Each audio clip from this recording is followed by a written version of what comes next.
primary health care in level 4, so that it is uniform. Or if you provide in level 4, then we adjust the SHA payment program to include that facility. So this is an adjustment. That's a better way. And you people now as practitioners, you can recommend. Yes. Because you understand, this is we are chewing gum and walking at the same time. At the same time, yes. You know. And we are trying the best we can. Explain. Yes. From a service delivery perspective, sitting on the SHA board, that is my message. We must prioritize exactly what you're saying. Make the shift so that the iteration of the PHC shift model is clarified. Correct. So I think because you're here, you could message that at the high level, the chairpersonship, the cabinet secretary, so that we sit and resolve these ones. But you see, what you're saying is maybe 10-20%. 10% but that is an area which needs to be fine-tuned. The same way we were fine-tuning to make sure that we don't flag people from the facilities, we can also make adjustments now in SHA to make sure that that particular service is covered. So those are the things we should Yes.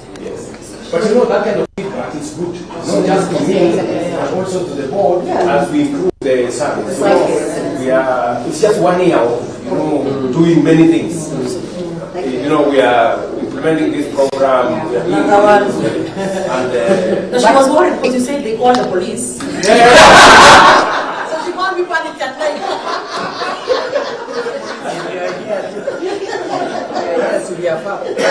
Call the police. Maybe you can explain this to us in the sense. But we are 100% on board. Yes. And we are getting a lot. Let me ask you a question. Ask me a question.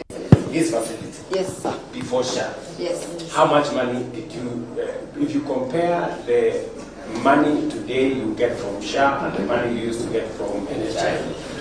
Is there a comparison? So Dr. Morema is here, but let me give you one data set. By the time you launched SHA a year ago, on October 1st, this county was owed 600 million in NHIF. Between 1st of October and now, I believe this facility is claiming invoicing close to $1 billion.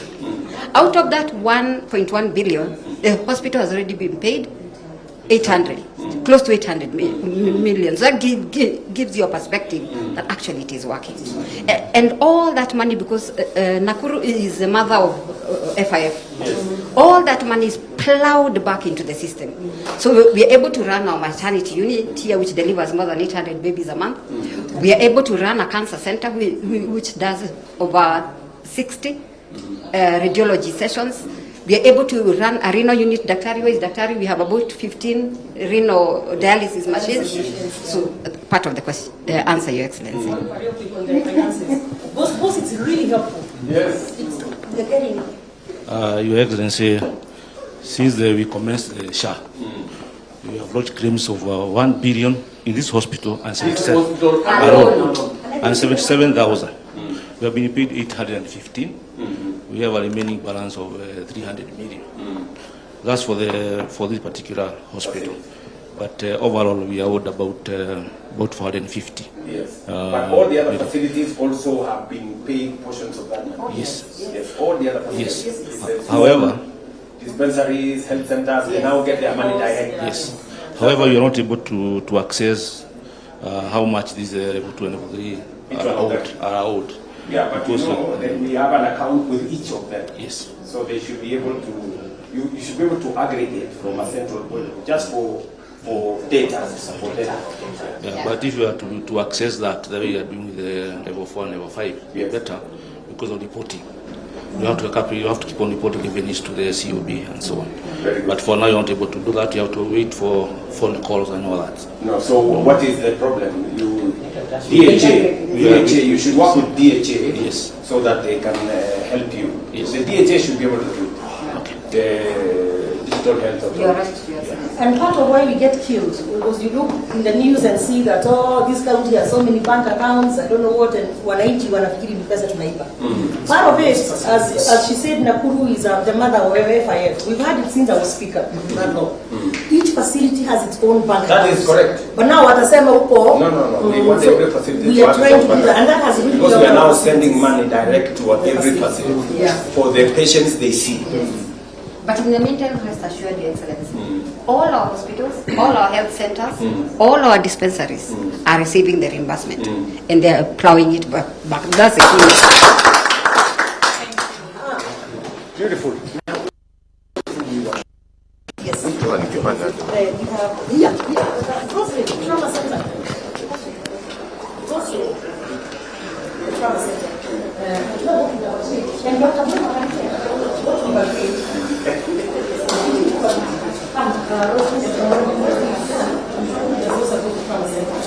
we've actually decided not to make it now a trauma center.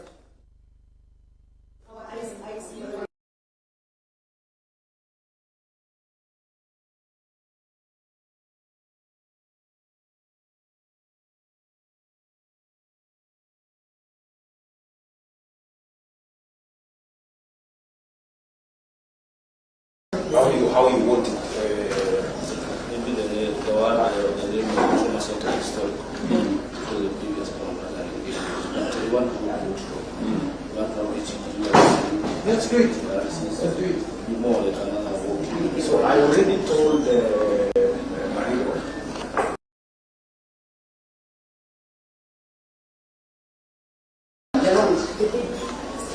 So plan was ready. And the contract, Excellency, the contract is on site. So let us begin. The supplement from the Kenya You see, once you finalize that, she can also organize with our next program. Because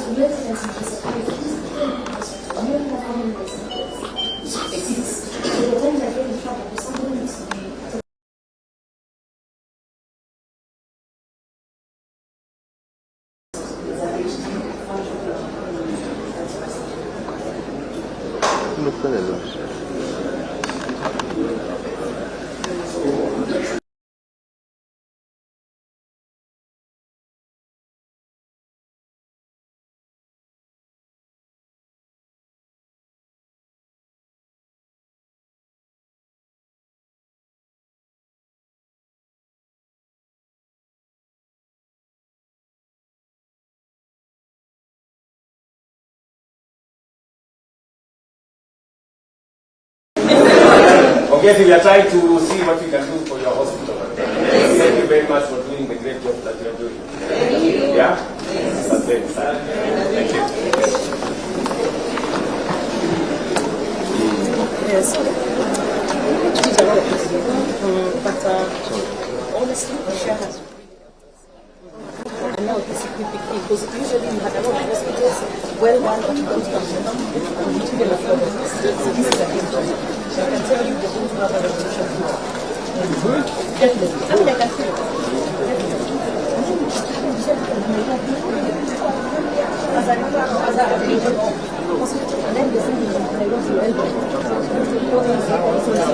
Habari zenu. Salama. Najua kwa wengine pande ile. Habari zenu. Haya. Sawa sawa. Sasa habari ya Nakuru? Basi tumekuja hapa kuangalia hospitali. Tutaongea no, I don't know the mic. These are hospitals. Okay. Tumekuja hapa kwa mambo ya hospitali yenu. Niliongea na gavana wetu hapa.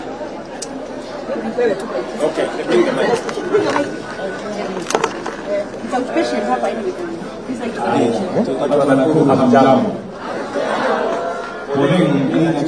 Kwa hospitali na sitaki tuongee sana kwa sababu hapa ni mahali na watu wagonjwa. Mimi nimefika hapa leo kwa sababu ya hospitali yenu ya Nakuru.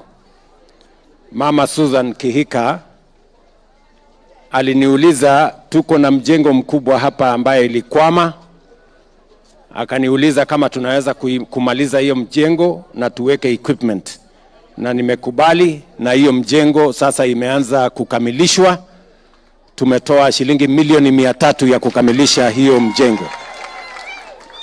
Na pia leo asubuhi nimetembelea kuona mwenyewe equipment, kwa sababu tulikubaliana ya kwamba ili matibabu iwe imekamilika lazima tuwe na madaktari wa kutosha na health professionals, lazima tuwe na equipment, vifaa ambazo itatusaidia kujua magonjwa ya wananchi. Leo hapa equipment ililetwa jana, inaitwa CT scan ya shilingi milioni 130 ndio imewekwa hapa. Itasaidia watu wa Nakuru hapa na sehemu za vitongoji hapa, na equipment kama hizo zitawekwa katika zile hospitali zingine zote za kaunti yetu ya Nakuru na hospitali za Kenya. Na jambo la tatu ni lazima tuwe na madawa ya kutosha. So tumeshakubaliana na hawa viongozi katika ile program mpya ile tumetengeneza ya mambo ya matibabu kupitia kwa SHA, kuhakikisha kwamba mahospitali zetu zinashughulikia wananchi wote. Pale nyuma wananchi wengine walikuwa hawawezi kufikia kutibiwa kwa sababu ya mambo ya gharama, na ndio hiyo tunajaribu kama serikali kuhakikisha kwamba kuna equipment. Na mimi nataka nishukuru county government ya Nakuru kwa sababu wao wako mstari ya mbele. Kama hii equipment imeletwa hapa, bado counties zingine bado hawajafikiwa kwa sababu kidogo hawajajipanga, lakini hii yenu imefika hapa. Tutaweka equipment kama hii hospitali ya Molo, tutaweka equipment kama hii hospitali ya Naivasha, na tuhakikisha kwamba Nakuru County iko na equipment ambayo inatusaidia kuwatibu wananchi. Vile vile tunataka tuhakikisha kwamba kuna njia ya wananchi kulipa, na ndio tuko na program ya SHA. Na mimi naamini nyinyi wote mmejisajili kwa SHA ama bado? Mmejisajili? So tunataka tushirikiane pamoja na nyinyi, tunataka tutembee pamoja, na mimi nimefika hapa leo kuhakikisha ya kwamba equipment hiyo inafanya, equipment hiyo itasaidia wananchi wa hapa, na sio hiyo equipment peke yake tumeweka hapa. Tunataka kubadilisha hii hospitali nzima. Nimekubaliana na governor, hii asbestos yote hii tutoe, tubadilishe sura ya hii hospitali ndio dunia hii iweze kusonga mbele. Otherwise mimi nashukuru sana kwa kunipokea hapa. Mimi niko na shughuli ya watu wa Nakuru leo, ya shule, ya barabara, ya housing, ya nini, mambo mengine. Otherwise asanteni sana, Mungu awabariki. Na wale ambao hamujisikii vizuri, na waombea Mungu jameni msikie vizuri, mpate matibabu na muende nyumbani. Thank you very much. Asanteni sana. Thank you.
Speaker, sir, and honorable members of the Senate.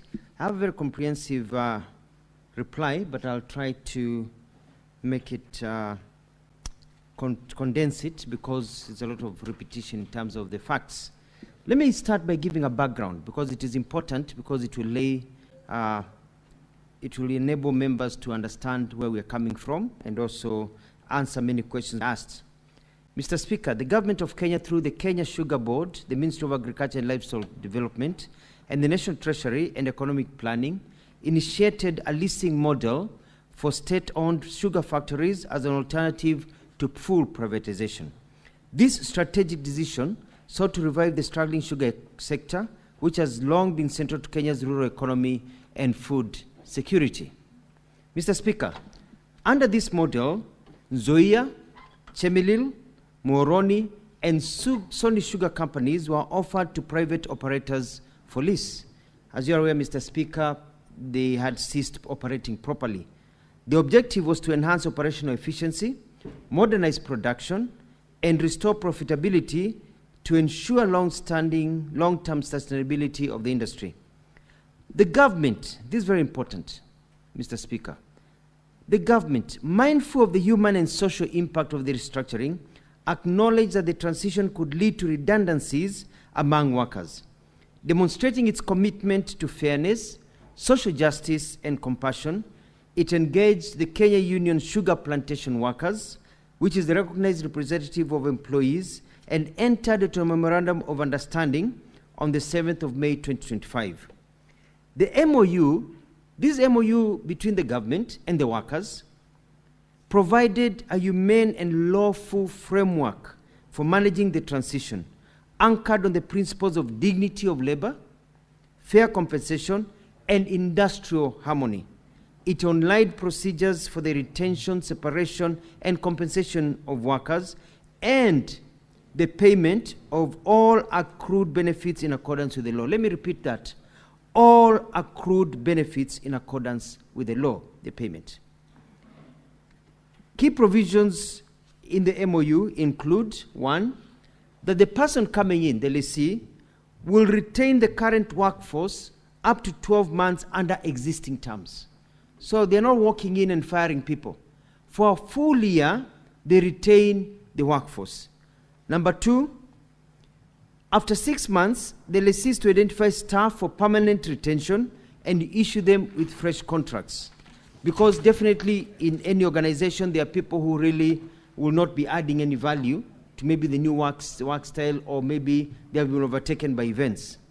Number 3, non-retained staff, and this is very important, Mr. Speaker, honorable members, non-retained staff to receive a fair and lawful exit package, including notice or payment in lieu, accrued leave, severance pay as per the collective bargaining agreement, and all salary and benefit arrears. The Ministry of Agriculture and Livestock undertook to settle all salary arrears, pension contribution, and statutory deductions up to the handover date. Payments to be made in a phased schedule up to June 2026, and these have been ongoing very well. Dispute resolution was also clearly provided for through the Transition Committee, where both the workers and also the government, and even resolved through the Ministry of Labour for conciliation. It is important to underscore that the Ministry of Labour was not party to the leasing process. You know, it's a government, not just the Ministry of Labour.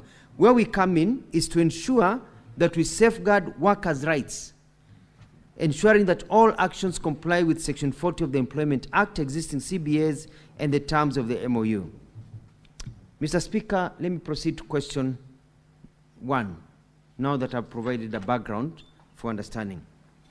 The question is what the rationale behind the process and whether it's covered by law.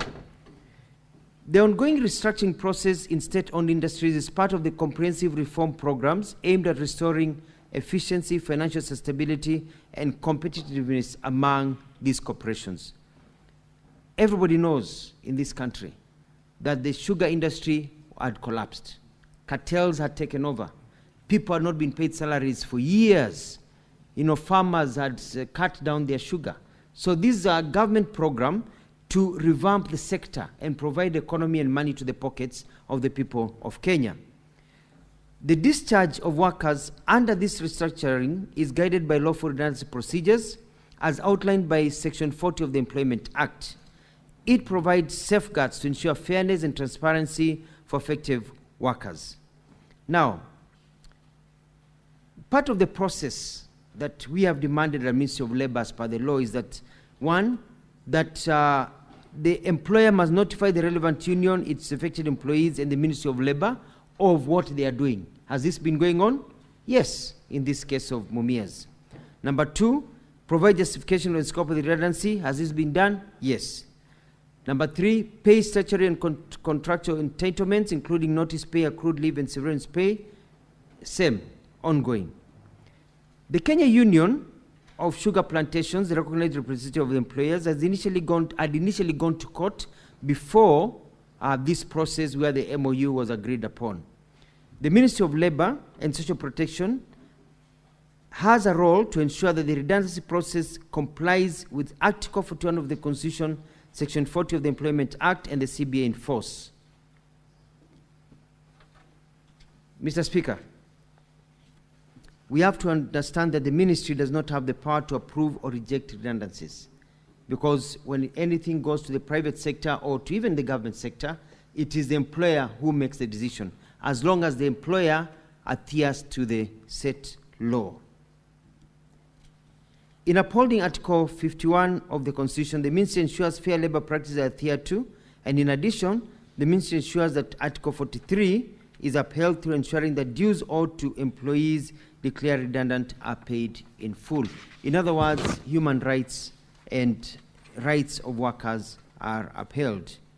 In essence, this process balances economic necessity with human dignity, ensuring no worker is left without lawful compensation. Question number two, Mr. Speaker, sir. It's asking whether the restructuring carried out in Kisumu County, especially Chemili, Moroni, Mwani companies, and asking about the numbers and their payments. The total employees affected by the restructuring process carried out in Kisumu County is 1,743, broken down in following. 1. Moroni Sugar Company had 747 workers affected, with 312 being permanent and pensionable, 435 being term contract workers. Number 2, Chemelil Sugar Company had 903 workers affected, with 376 being permanent and pensionable, and 527 being long-term or term contract workers. Now, this is quite interesting. Mwani Sugar Company had 93 workers affected, but it should be noted that this was leased or rather sold to, but was not leased but rather sold to Crossley Holdings Limited in July 2025. The company requested all workers to apply for their positions fresh, but only 79 did so, and all the ones that applied were all absorbed. Nobody was fired. The ones who did not want to apply were given their dues and they retired. It is important to note that under the MOU, it was agreed that all employees would receive salary arrears, gratuities, and accrued leave, and salaries dues paid by the Ministry of Agriculture and the National Kenya Sugar Board in a structured and phased manner. The amounts paid, partial payments of salary arrears amounting to 1.8 billion, have already been made between May and August 2025.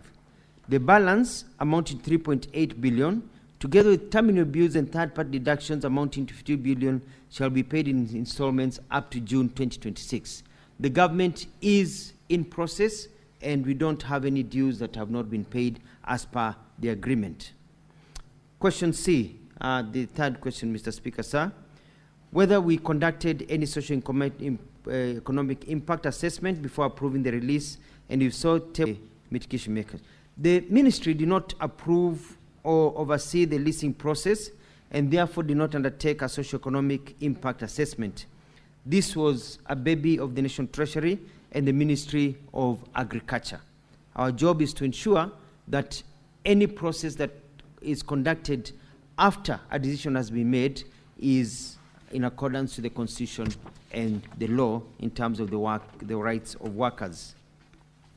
The last question, the second last question.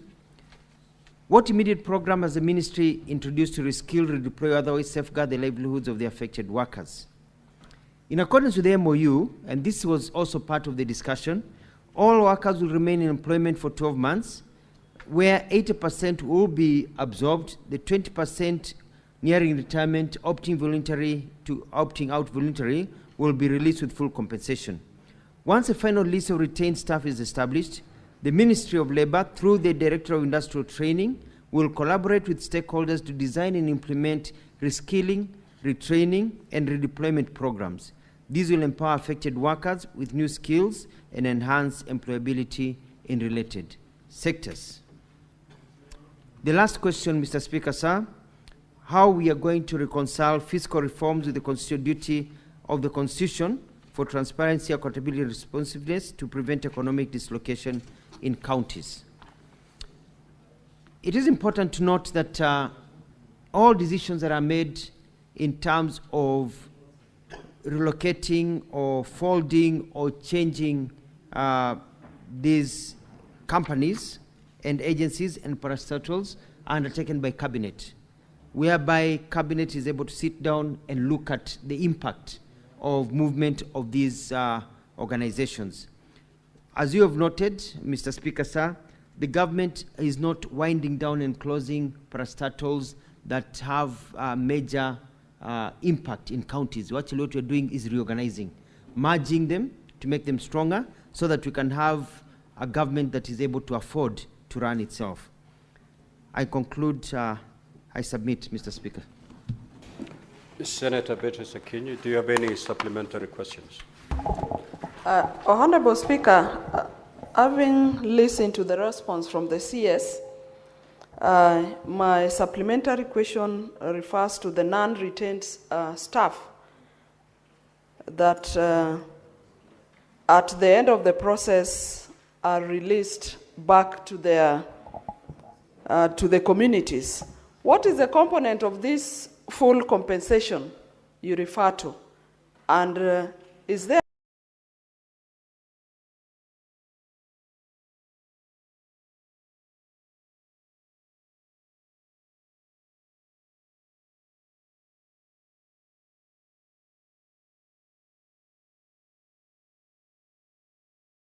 a program that is designed specifically to very disparate?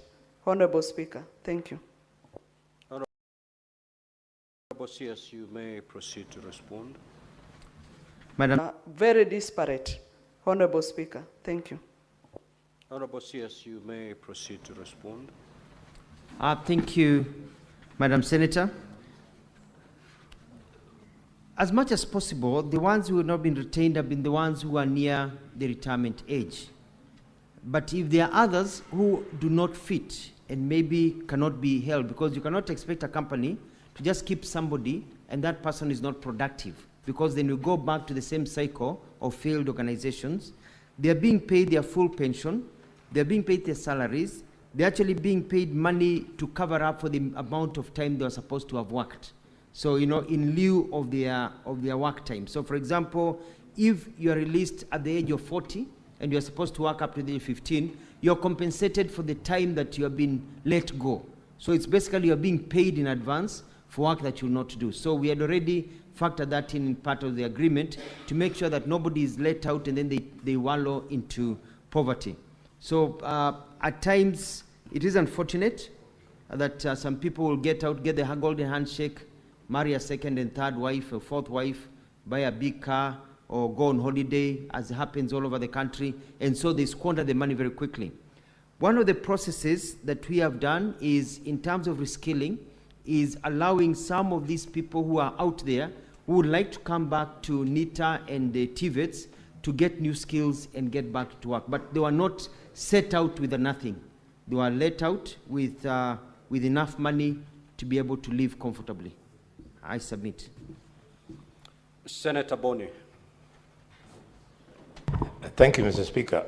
Mr. Speaker, the minister knows that the cabinet sat and made a decision on privatization. However, this was varied to leasing. Minister, since you sit in cabinet, why didn't you take the initiative to carry out a socio-economic impact assessment?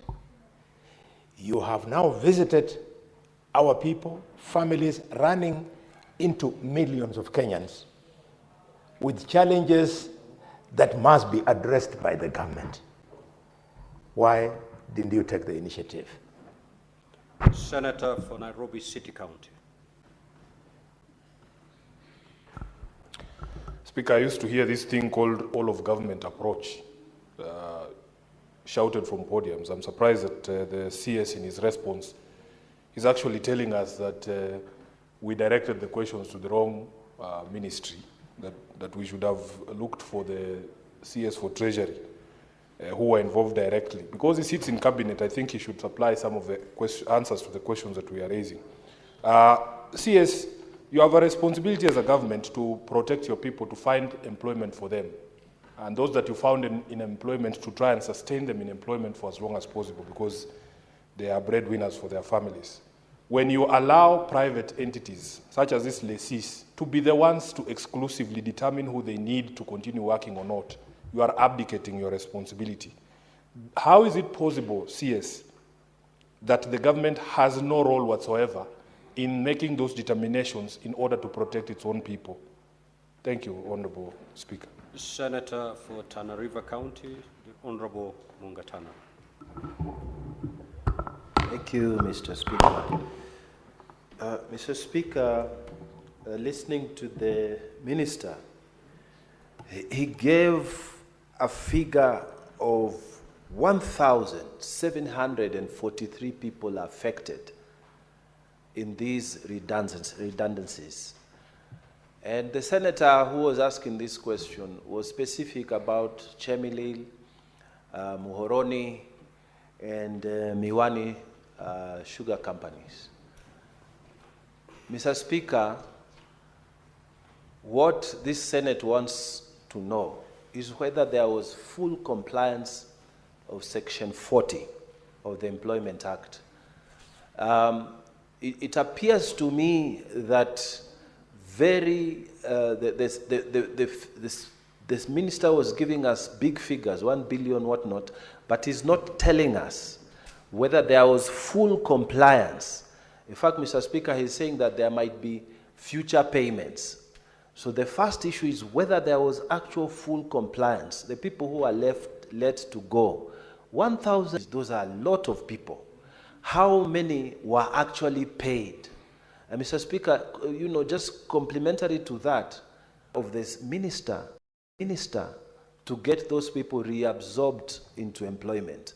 Mr. Speaker, we need to be proactive as a government. You can't let more than 1,000 people unemployed, and then you are not giving. Don't give us figures. Tell us whether you have actually settled those people, because it's there. I thank you, Mr. Speaker. Senator for Taita Taveta County, Senator Maruma. Yeah, thank you, Mr. Speaker. Mr. CS would want to know if the employees would be paid before they leave, and how much it would be, or they would be paid after. In fact, the CS should give us a list of how much each will get, because he has indicated that if you are 30 years and you're supposed to work maybe up to 60 years, then you'll be paid for the rest of the time that you're supposed to work. So how much will each person get as severance allowance? Number two, if they're not paid before they leave, we have an instance where medical workers were eased off in 2000. Up to now, they have not received their severance allowance. And some of them have died. Some of them are sickly now. They are quite old. An auntie of mine was working for Ministry of Health. Up to now, they have not been paid. So we want to know how much each would earn, when they would be paid, and in fact, they should enjoy their salaries before they are eased off, or and when they get their lump sum, that is the time when they can be let to go. Thank you, Mr. Speaker. Senator for Nandi County, the Honorable Chiranke. Thank you, Mr. Speaker, sir. I'm surprised by the response of the CS Mutua, because Chemelil is part of Nandi County. And from his response, Mr. Speaker, I need clarity. He indicates that only representatives of, Mr. Speaker, if you can indulge me, representatives of Kisumu, Migori, yet Nandi and Kericho, which is part of Chemelil, has not been captured. So can you clarify? And then, Mr. Speaker, we are coming to the tail end of leasing process. What is the fate of unpaid 15 billion and 3 billion consecutively that are supposed to be paid to workers? Are they left to the dogs, Mr. Speaker? Can you clarify on that? I yield. Senator for Kitui County, the Honorable Kombo. Thank you, Mr. Speaker. Mr. Speaker, very interesting responses. Interesting because, Mr. Speaker, in the words of the CS, the government clearly has just let workers be dealt with by private investors in determining who continues to work and who has got to go home. But Speaker, most importantly, the question that I have for the CS, after a determination has been made of who is going to leave and who is going to be retained, whose responsibility will it be to pay the gratuities and the benefits and to ensure that those payments, Mr. Speaker, are paid in time?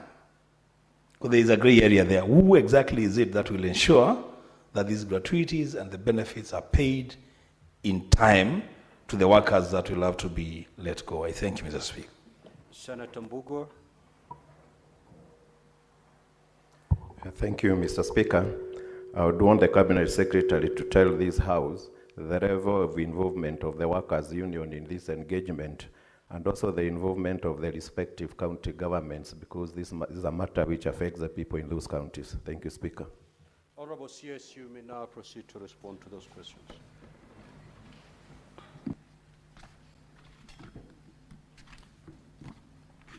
Thank you, Mr. Speaker, sir, and thank you, members, for those very good questions. It is important to note, going for the first question about non-retained staff and the question about their salaries in the community. Oh no, I answered that one. Sorry, Senator Boni Alwale is asking about the socio-economic study that was done. When the paper came to cabinet, yes, a study had already been done on the impact of the industry and revival. And the socio-economic study is not just an economic study of when Treasury presented and agriculture, of just the people who are hired and who maybe would lose their jobs or earn their jobs. It was a study of the general impact of the country and of the region. Because you're talking about a sector that was basically crippled. We're talking about reviving a sector, creating wealth, so that majority of people, parents who had given up, farmers who had given up, could now go back to growing sugar and making money. It was going to even inject money into the national, kitty to assist in the development of the country. So yes, there's a lot of thinking that went into it, and how do we revive this? Will it just be business as usual, government pumping money and nothing happening? Or do we need to think out of the box to revive this one and make it a working system? And as you're aware, citizens and of the areas where they've been affected by where the changes are happening are very happy with the government, because at last, they used to think there was a light, at the end of the tunnel. It's no longer a light, it's a glowing sun, and they're able to reap benefits. There's a question that was asked by a senator from Nairobi about, yes, it's a whole of government approach, definitely. It's important to note this, because I've seen it being repeated severally. It's important to note that, and I think some members may have walked in just after I did my introduction, so they were not aware of this. It's not everyone who is being sent home. According to an agreement between the workers and the government, only 20% is the maximum number of people to be sent home. As I have indicated, even one of the companies that bought one of the factories did not send home anybody. They rehired everybody who wanted to be rehired 100%. So the agreement has been, you come in as an investor, you are only allowed to send home 20%, so that also you can also retain people and also have a chance to employ people who can be of valuable to your work. But then we also say that anybody who is not being retained, and even the ones who are working, continue working, will be paid by the government of Kenya all their redundancies that they have not been paid for many years. Some of them have not been paid for years. They are living on borrowed money. They will be paid all their monies. They will be paid all their dues. The ones who are going away will even be paid for work that they should have been doing, but now they'll not be doing because they've been sent out. So that brings me to the third question by Honorable Mungatana, talking about the 1,743 affected. These are the total number of people who are employed, but it's only 80% of them who will be affected, who will be retained, and only 20% will be affected, if I have my figures right. Let me look at the statistics. Sorry, yeah. The ones of the Kisumu County, sorry, is 1,743 with a breakdown of the workers that have been there of all the three companies. But the point that we're making is this, is that all of the ones that are being sent home or not being retained, they are all being paid their dues, and they're all being paid in lieu of service as per their contracts. If you're permanent and pensionable, you're being paid for the time that you're supposed to work. If you retire, if you're sent home at the age of 30, you're permanent pensionable, you're compensated for the 25 years that you should have been working to your retirement. If you're on contract, up to the period of your contract. We have ensured that human rights and that workers' rights are followed. This takes me to, I don't have the figures of the number of people who are totally reabsorbed, but I can provide that to Senator Mungatana, with your permission, Senator Speaker. My very good friend, the Senator for Taveta County, asked about the ones who for a long time have not been paid and on leave and on and all this. The payments will be paid on a phased program. It's already been agreed between the workers' union and the government. And the people who are paying is the government of Kenya paying. The government of Kenya has committed, and I gave the figures here, that we have committed, we've already paid 1.8 billion shillings, and this year we are hoping to pay another 3.8 billion. So we are paying everything in installments up to 15 billion shillings. That is our commitment, and the 15 billion shillings will be able to cover up all the costs to pay off all these workers and ensure that they are comfortable. Thank you very much, my good friend Senator Chirangai, from the question about Chimilil. The answers I was giving were specific, but they apply to everything. They are specific to the three Kisumu, the counties, the three companies in Kisumu County. The Senator for Kitui asked about these private investors coming in. And it's important to know that the government of Kenya has midwifed this process. And the union, the Kenya Union of Sugar Plantations, has been the one that has been speaking on behalf of the workers. And they were able to sit down and agree comprehensively that they are happy with the process, and they actually penned an MOU. And I can provide a copy of the MOU, Mr. Speaker, with your permission, so that members can be able to look at it and find that this was an agreed position.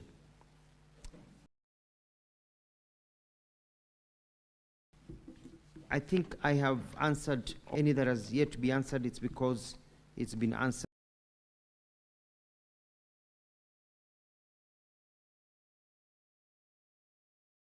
while answering the other questions. I submit, Mr.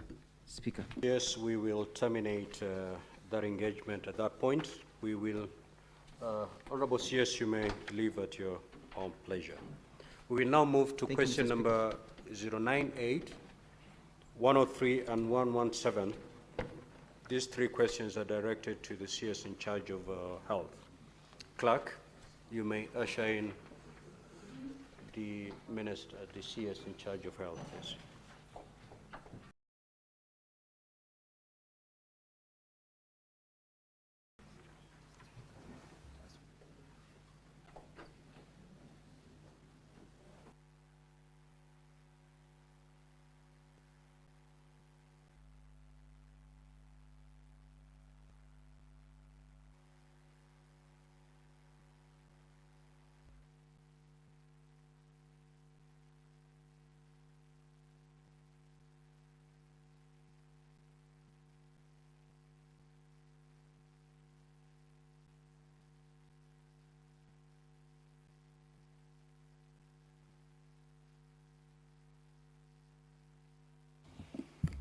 Honorable CS, once again, welcome to the Senate. You are before the Senate for purposes of responding to 3 questions. That is question number 0998 by the Senator for Kirinyaga County, question number 103 by the Senator, and question number 117 by the Senator for Kisumu County, the Honorable Professor Tom Agenda.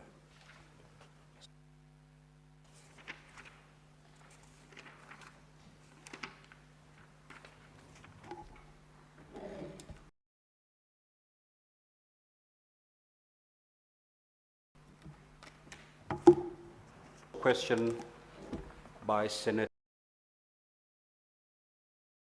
Daniel Manzo, that is question 033. That question has since been deferred pursuant to a request by the said senator who is not present. So that will not be responded to today. Senator Tabitha, you may proceed to ask your question. Thank you, Mr. Speaker.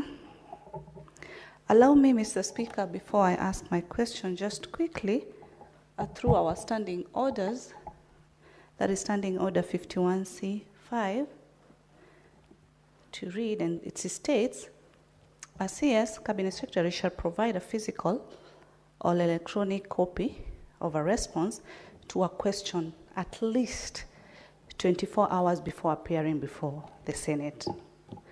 I would like really to request that the CS office, CS Health, the CS having been a member of this, not really of this House, but of Parliament, knowing very well that at least we need maximum time to be able to look at the responses so that we can be able to engage from that. So it will be kind to note that your team does deliver the response on time because it has been received this morning. Thank you, Mr. Speaker. As I proceed, my first question, Waziri, was what is the current annual budget?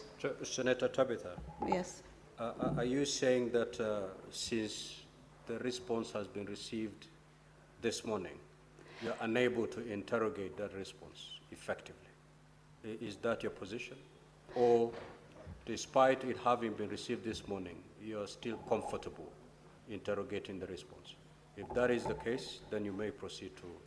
Thank you, Mr. Speaker. The response has been received this morning at exactly 9:30 as the chamber was starting. Luckily, I've been able to go through the responses, and I'm okay. We can be able to engage.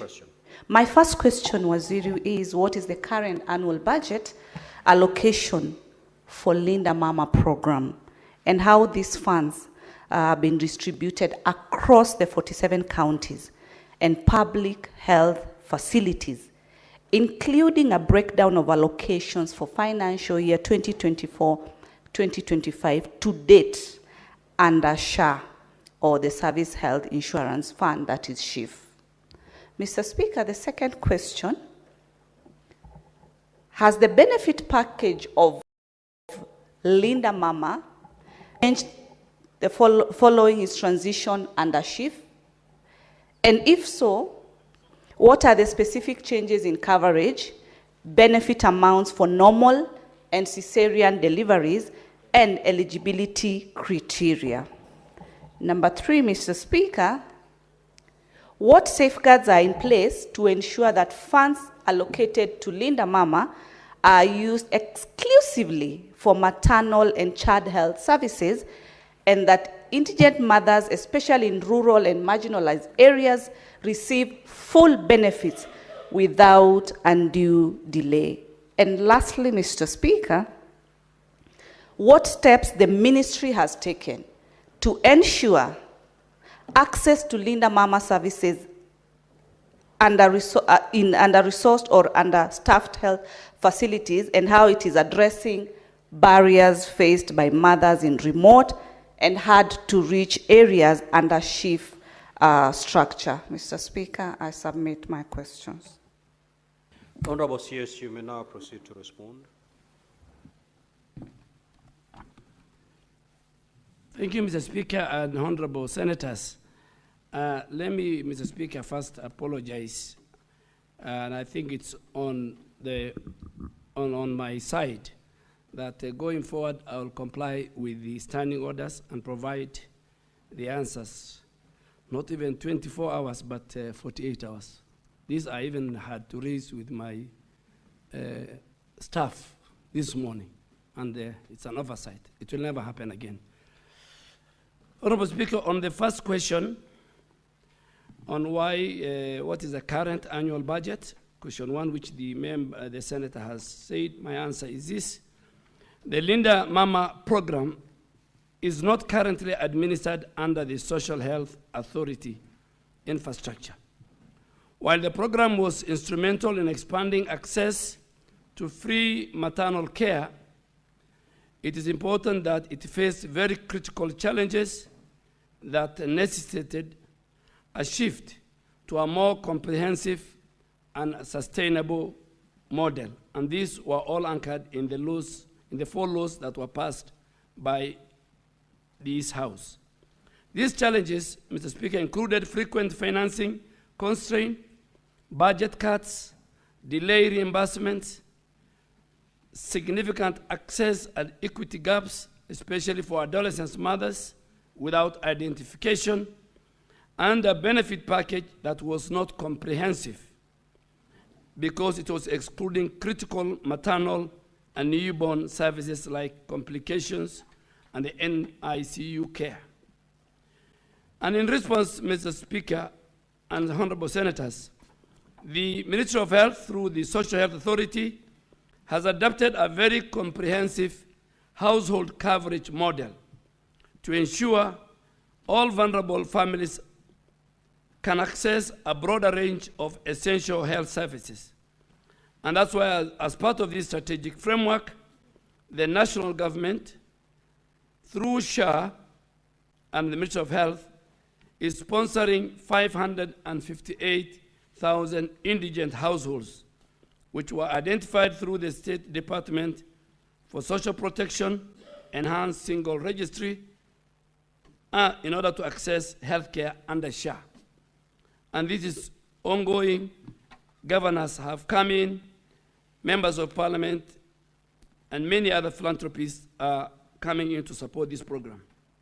Furthermore, recognizing teenage pregnancy as a very critical public health challenge in our country, the Social Health Authority has also introduced a very deliberate, targeted intervention for adolescent mothers and their newborns, leveraging digital health platforms and using our community health promoters. SHA now can facilitate real-time registration of these vulnerable groups, ensuring equitable access to subsidized care.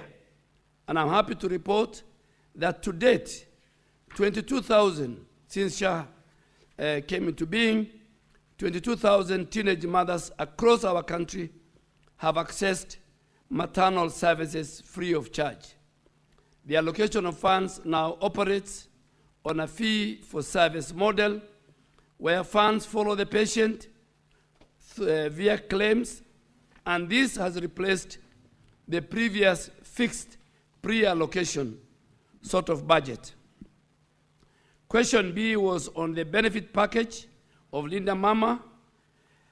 Honorable Speaker and members, the transition under SHIF has significantly expanded the former Linda Mama benefit package from a very narrow maternal focus to a very comprehensive household coverage model, now known as Linda Jamii Scheme. While delivery services remain very central, reimbursement has improved through a fee-for-service model, and which is aligned with the actual service cost, and this has given us and strengthened inclusivity for all vulnerable households across our country. And the table, Honorable Speaker, that I have provided shows the scope of coverage under Linda Mama and under the new SHA program. I really don't want to go. It shows the reimbursement model, the eligibility, the scope of coverage.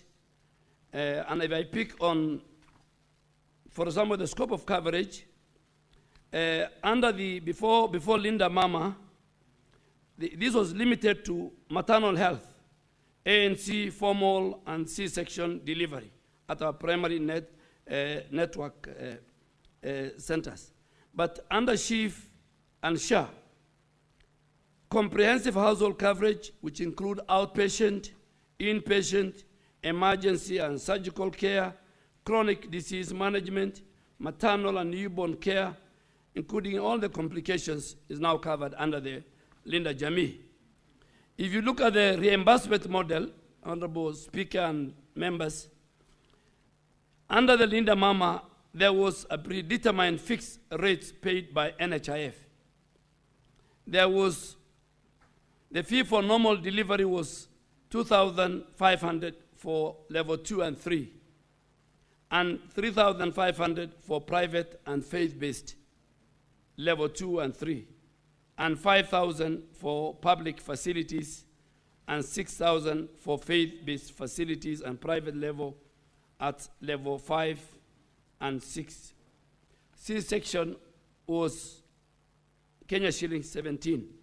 But if you look at the fee-for-service model under SHA, SHIF, the facilities reimbursement is based on the actual service rendered at the approved tariff rate and passed by the House.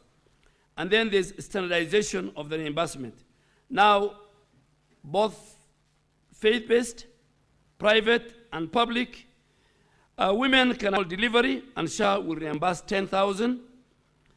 For cesarean section, 30,000 because of equity, whether they go to public hospitals, whether they go to private hospitals, whether they go to faith-based hospital.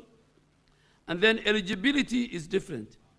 Under the Linda Mama, eligibility was only targeting pregnant, but adolescents and undocumented mothers were often excluded. But now if you look at the Linda Jamii or the SHA SHIF, under this transition, indigent households are identified via a very proxy mean testing as per the law, as per Section 27 of the Social Health Insurance Act of 2023. So pregnant, adolescents, and newborns are all included through a very targeted intervention using a temporary ID, and the entire household is covered under the SHIF comprehensive. So where the teenage mother can either use her birth certificate, she can use her parent identification, and the system has created a special ID to identify those important section of our mothers who are the teenage mothers. Question 3 about the safeguards. Honorable Speaker and members, several safeguards have been initiated to ensure that the funds are allocated for maternal and child health services, and that vulnerable mothers receive full benefits without undue delays. And what have we done? We have done, number one, we have introduced legal and policy safeguards. The Social Health Insurance Act of 2023, which this House has passed, mandates proxy means testing to ensure that only eligible vulnerable groups are covered, and this is anchored in the use of the funds within Section 27. 2, and more important, digitization and transparency. Reimbursement are processed through digital platforms that validate service for payment. They minimize fraudulent claims. Real-time registration is done through digital health platforms. Our community health promoters help us to instantly enroll to ensure timely access, especially in the most remote part of our country. Then there's equity and beneficiary safeguards. SHA has given priority to the most vulnerable households to ensure that The once registered indigent beneficiaries are entitled to maternal services free at the point of use, without facilities prohibiting from levying additional fees for covered services. And finally, I think the other question was, what has the ministry taken to ensure that access to Linda Mama services in the under-resourced, understaffed health facilities, and how it's addressing those barriers which are faced by our mothers? Honorable Speaker and members, to ensure access to maternal service in under-resourced and hard-to-reach areas, the Ministry of Health, through the Social Health Authority, has implemented the following measures. Number one, digital registration deployment. SHA has deployed real-time digital registration platforms at all of our over 10,000 contracted health facilities countrywide, both public, private, and faith-based. And this allows pregnant women, including those in remote areas, to be enrolled instantly and granted immediate access to services without the administrative or financial delay. The second one is the community linkage through the community health promoters, who have been empowered to identify, to register, and to link pregnant women, particularly the adolescents and the vulnerable households, to the nearest accredited facility. This strengthens the last mile access, and it will ensure inclusion of mothers to hard-to-reach areas. Lastly, Honorable Speaker and members, we are targeting the under-resourced facilities. And how do we do this? The increased and the standardized fee for service tariff for maternal services is designed in order to create insensitize both for the private and the faith-based facilities in rural areas to remain contracted and sustain quality maternal care. And that's why I am very specific that in some of our most remote rural parts, the faith-based health facilities are available, and that's why we don't want to discriminate. Our mothers can go to either faith-based facility, they can go to private, if the public facilities are not available in that area.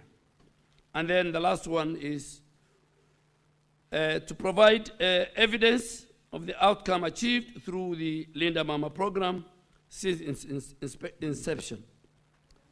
Honorable Speaker and members, investing in maternal and child health is a proven strategy for improving the outcomes data from the Kenya Demographic and Health Survey, which demonstrates progress, and it attributes in part to increased access facilitated by the preceding program. And reduced maternal mortality. The maternal mortality rate declined from 362 deaths per 100,000 live births in 2014 to 355 deaths per 100,000 live births in 2019. Mr. Speaker, I am very ashamed to say that figure. There are many, many mothers. Kenya should not be at 355 per 100,000, 355 mothers die for every 100,000. Our peers, our regional neighbors are doing better. But the biggest problem I have for now is that even the data is old, is the data of 2014.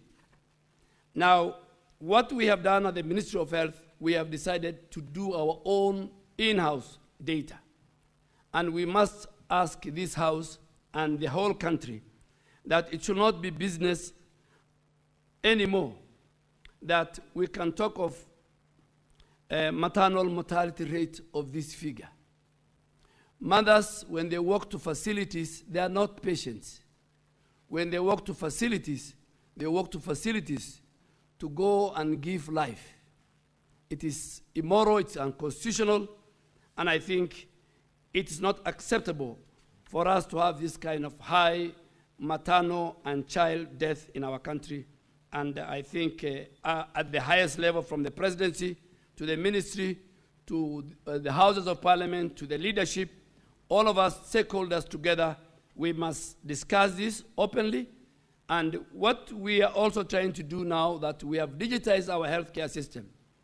In another 3 months, we will make it mandatory that every health facility in our country, be it private, public, faith-based, they must report maternal deaths.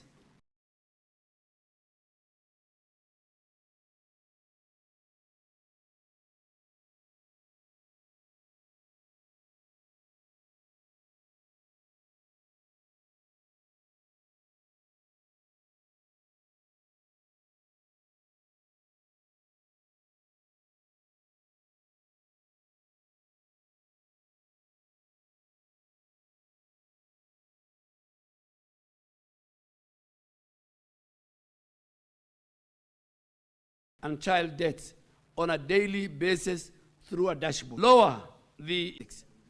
But I think going forward, as a ministry, we have a moral duty to do our own in-house every year, every 2 years, both every year, every 2 years, both for the infant mortality and for the maternal mortality rate.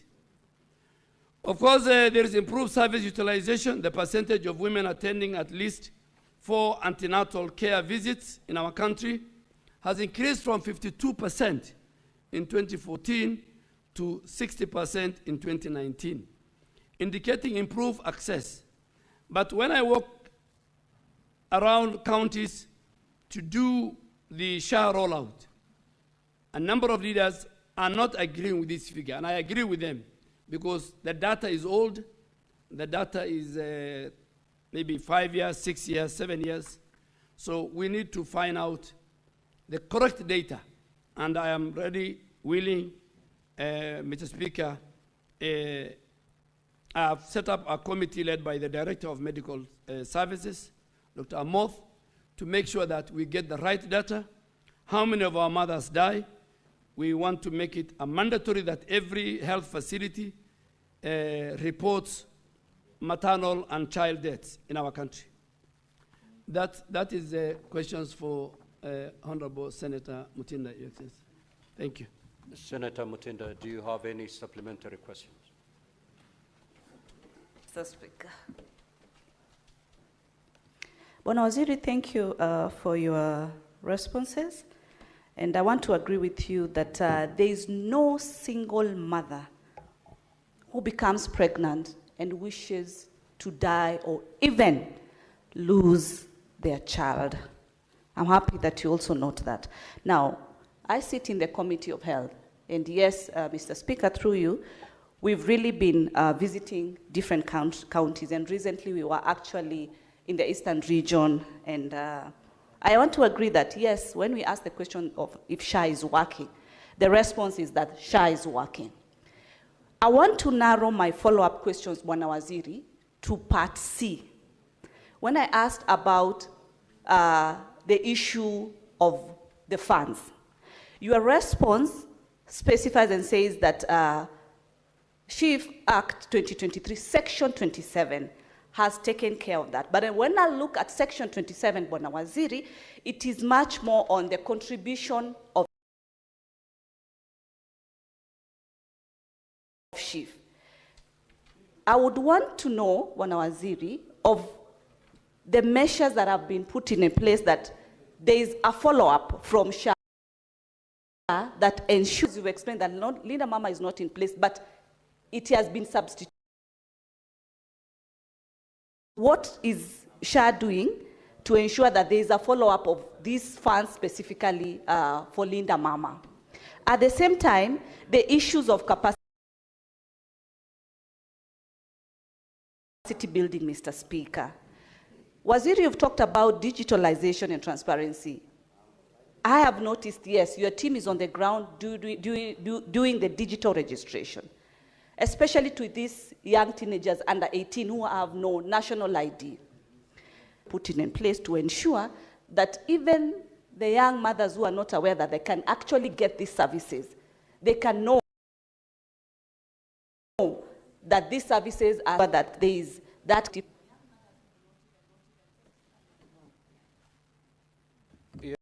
Senator Mutinda, avoid speeches. Go straight to the question, please. Okay, Mr. Speaker. I know that of the young mothers we've met in hospitals, they have no even phone, they have no documentation. What has been put in place to ensure that even those ones with nothing are being assisted with the shortest time, because sometimes they always explain to us that they have just been kept in hospital, just waiting, to hope that things will be sorted within the shortest time possible. Lastly, Mr. Speaker, is mechanisms to monitor transparency and accountability of SHA funds from Linda Mama when they are remitted to the health facilities, and how SHA is looking forward to sort the challenge that is being experienced by most of the health facilities, whereby there's delayed reimbursement of the SHA fund to the health facilities. Hence, they are not able to continuously sustain offering the best services that they're supposed to offer. Honorable Thank you, Mr. CS, Speaker. you may proceed to respond.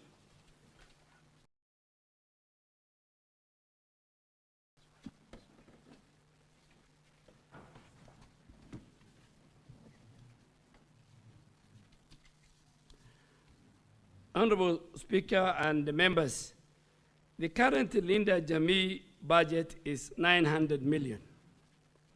And this budget is supposed to cover 400,000 teenage mothers across our 47 counties. And every year, the estimates,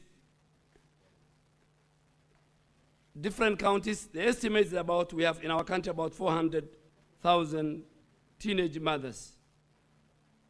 And they are the ones who are to be covered by this budget. So far, from our record at SHA, through digitization, we have covered 22,000, paid for and went home. The question is, how do we trace them? How do we get them? We have the numbers. We have counties with the highest numbers I can give.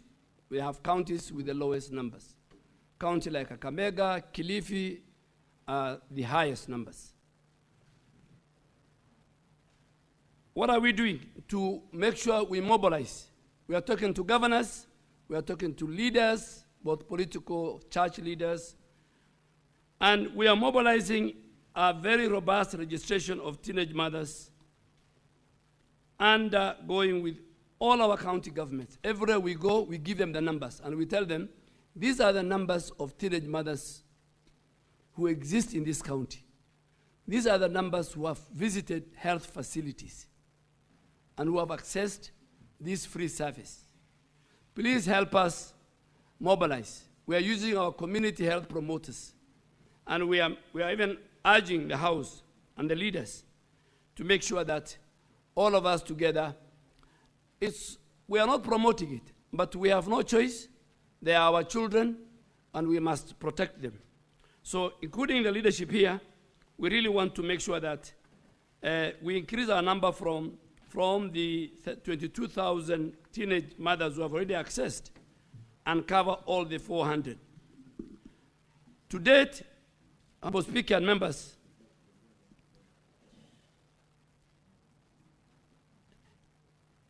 we have 476,553 deliveries, normal deliveries. And we have another 150,602 who went through cesarean delivery. Our community health promoters are well-trained, particularly in terms of registration of teenage mothers. And so far, the claim that SHA has paid particularly on maternity, is about 9.7 billion to all health facilities at all levels in all the three categories of private, public, and faith-based. So if you look at what this House has passed, the Facility Improvement Fund Act, which ring-fenced funds at the facility for the improvement of those services. And these funds, to the good wisdom of this House, you have decided that the reimbursements must go direct to the facility, not to the county treasury fund, so that the facility can buy drugs, the facility can even hire healthcare workers, either on contract or locum. And all this is geared to make sure that the health facilities are managed better through the reimbursed funds in order for us to achieve key health indicators and priorities, Mr. Speaker. Thank you, sir. Senator Mandago. Thank you very much. My supplementary question to the CS is on the issues of reimbursement and clearance of mothers to leave the facility. Apparently, there is inordinate delay in hospitals, so that the mother can take another 3 days, and the facility says SHA doesn't cover the 3 extra days you've stayed in the facility, and that is what is bringing the trouble of detention of mothers in facilities. I'm specifically speaking of Moi Teaching and Referral Hospital, where cases have been reported to me as area senator. Apparently also I'm the chair of the senatorial committee, so I cannot escape the response. Since you are here, I think it is a good opportunity to respond to that, so that all other facilities in the country can be able to facilitate matters as soon as they are due for release from facilities. They are immediately released, regardless of the processes that the hospitals have to continue with billing and so forth, so that mothers, again, SHA doesn't pay for them, but they have stayed another 3 days and they are forced to pay, and in the process they actually pay more than SHA, what SHA is paying for them. Thank you very much, Speaker. Senator Mazayo.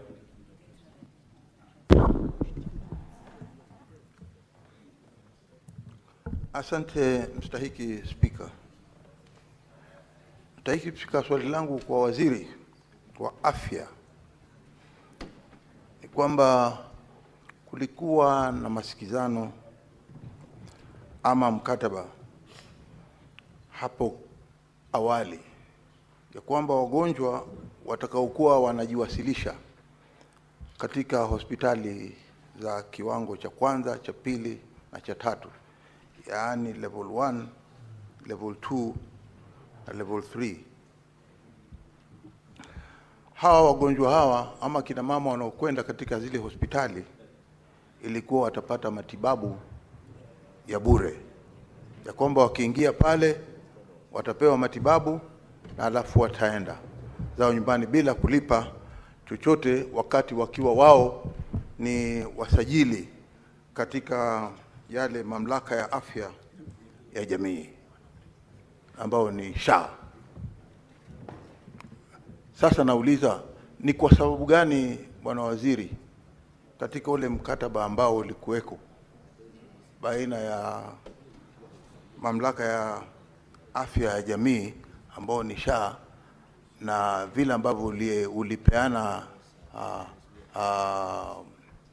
mkataba huo, ya kwamba watu wakija, wakina mama, watoto, watu wazima wakienda, ikiwa wao ni members wa ile SHA, wasiweze kulipa, lakini hivi sasa tunaona ya kwamba katika mahospitali yetu wanalipa. Je, iko uwezekano wa kwamba wewe unaweza kuregesha tena hiyo amri, na wao wamejisajili na SHA wasiweze kulipa malipo hayo, ili turudi pale pale tulikuwa zamani, ya kwamba wakipata matibabu wanaondoka, watapata matibabu bure alafu waende zao nyumbani? Asante bwana Speaker.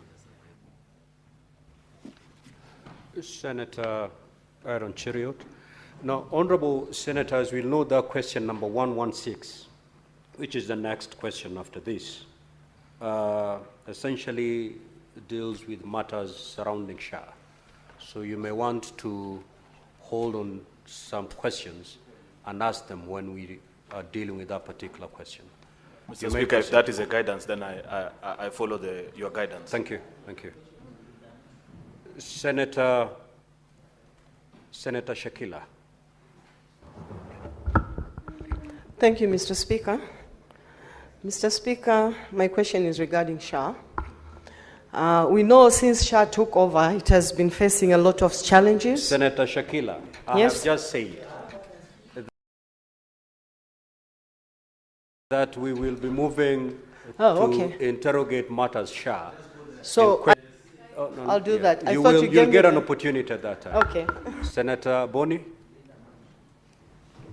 Thank you, Mr. Speaker. This issue is a matter of life and death, and the minister has a very good opportunity to speak to Kenyans about this. Minister, a living patient by the name of Sheila Litunya Omungala from Kakamega, Butere, working in Nairobi. She went to deliver. She had paid for SHA.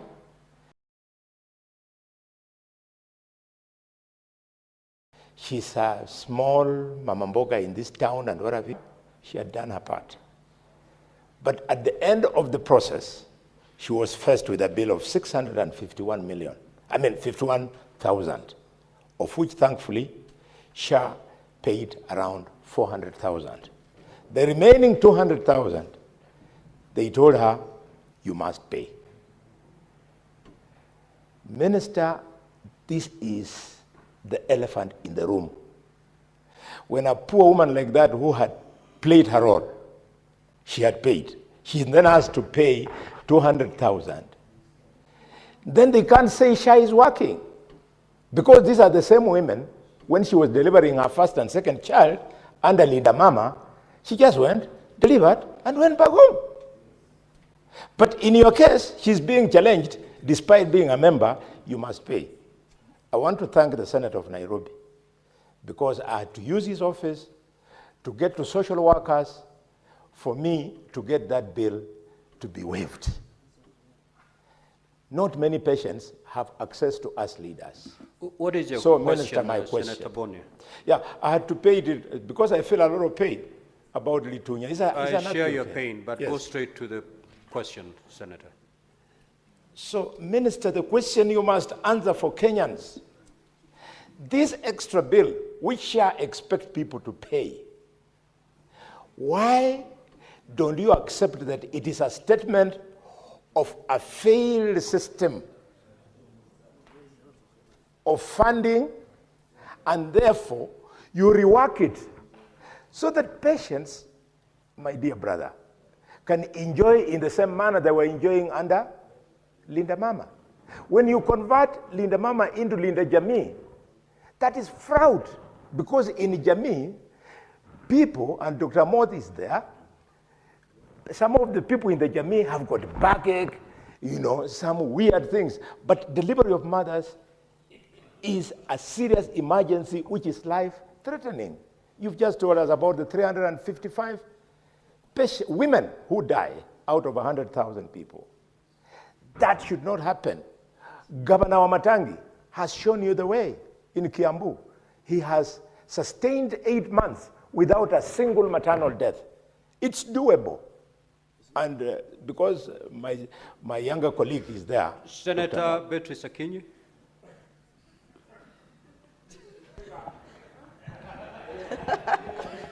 Thank you, the Honorable Speaker. Welcome, CS Duale, to the Senate. And from the onset, I want to say that Linda Mama was one of the best things that happened in this country. My question is, Honorable Speaker, CS, are there health facilities in this republic holding mothers that have delivered for non-payment of bills?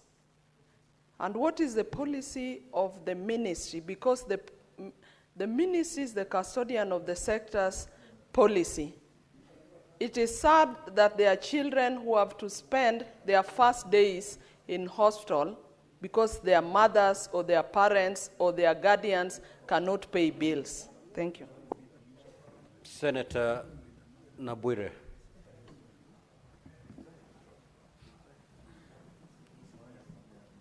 Thank you, Mr. Speaker, for the opportunity to contribute towards supplementary questions to the CS. One, I would like to ask the CS that anti-D for ESA's negative was a part of the Linda Mama package, but it was scrapped off. So currently, most mothers with this condition are not getting it because of the cost. Secondly, I would like to inform that sometimes patients are not... Senator Nabwire, you are entitled to just one supplementary question, which you've already asked. Kindly take your seat. Senator Hamida. Thank you, Mr. Speaker. Bwana Waziri, looking at Linda Mama, unfortunately, free things also at times, they come with a price. We have going to, when we inspect hospitals, we have found shortages of staff, high workload, inadequate equipment, inadequate beds, delivery theaters are not there. And seriously, it's such a pain to see that, imagine, you have a maternity without theaters. So I'm just wondering, is there any awareness? And also looking at awareness on women, especially the young mothers, that at times the marginalized groups need to know about the right of the Linda Mama and what's covered and how and the access to Linda Mama. One last thing is that the tracking and accountability, Bwana Waziri, how do you monitor for empowerment working?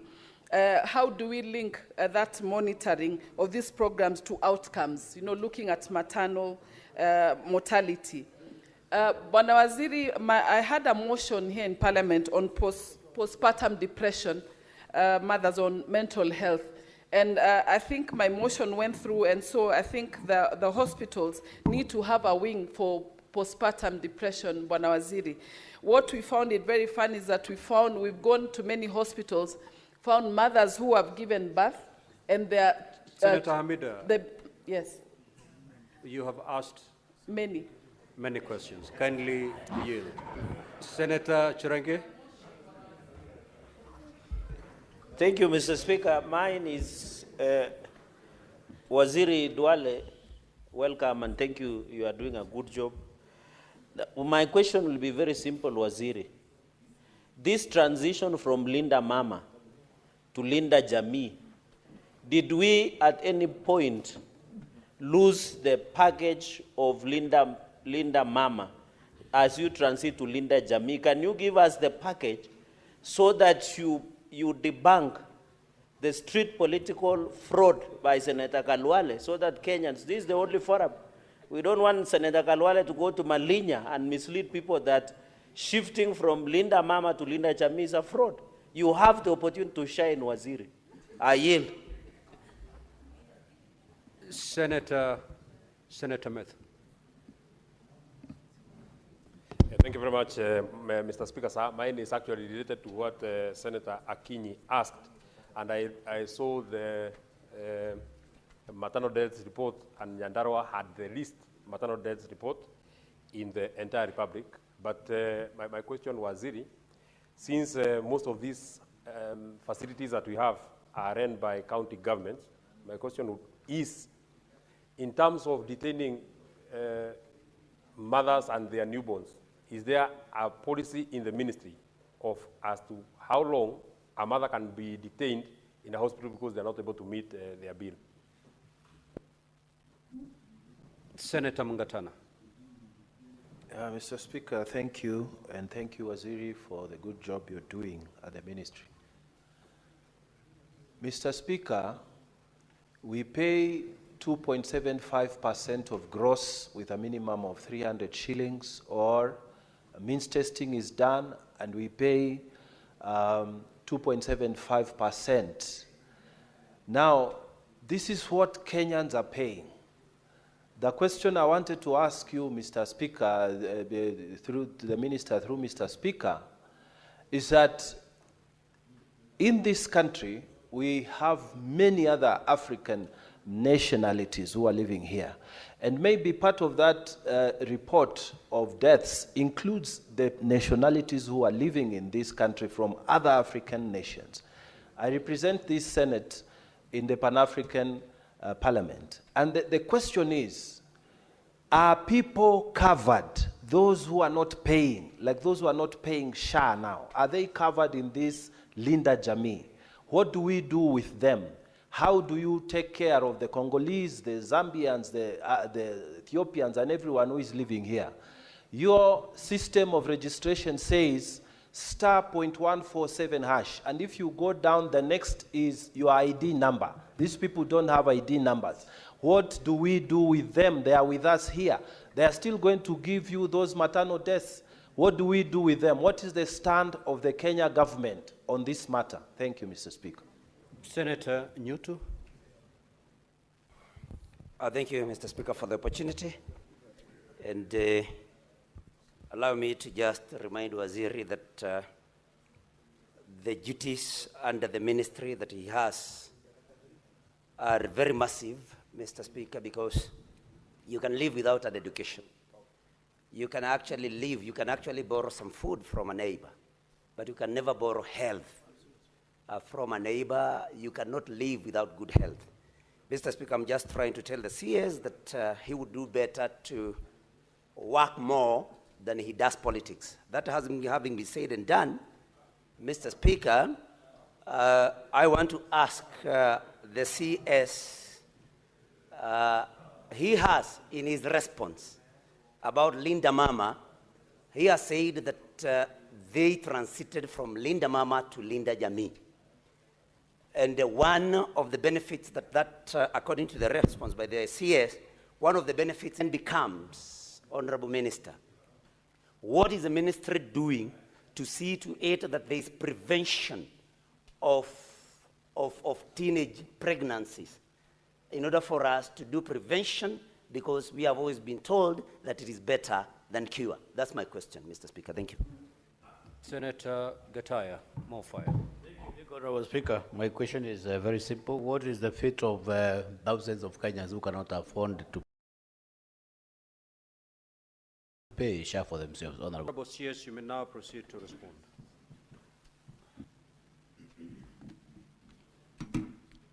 Thank you, Mr. Speaker and members. Let me start with the question by Honorable Senator for Uasin-Gishu and the chair of the Health Committee. Yes, the matter was very unique to MTRH.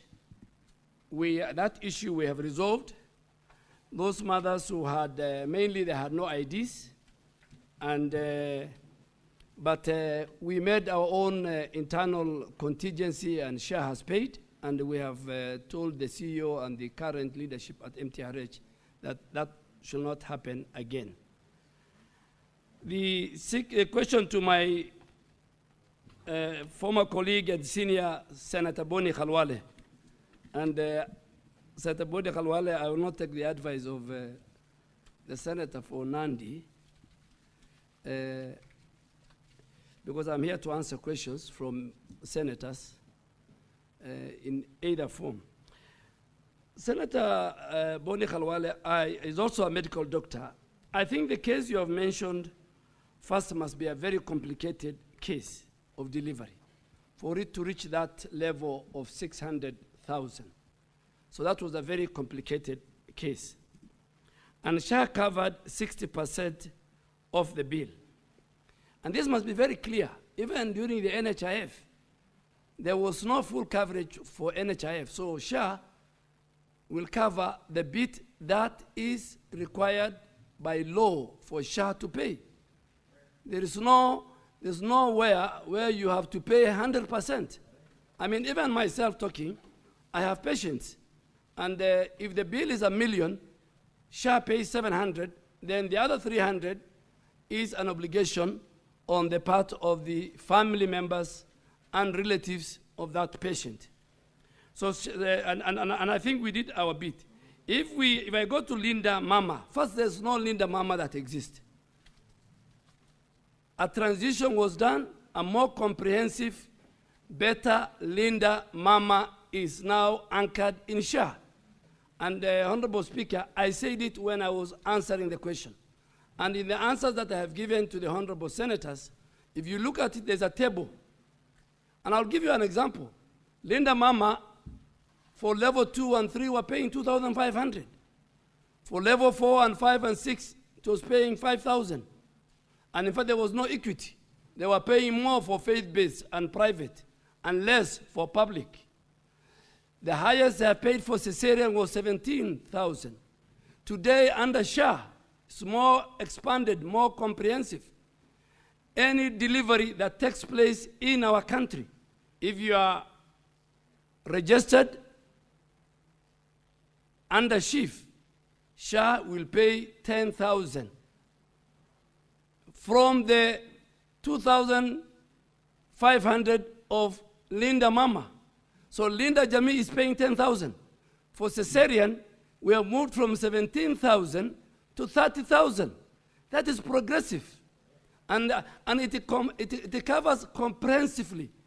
For Linda Mama, it was only, Honorable Senators, through the Speaker, it was only for delivery.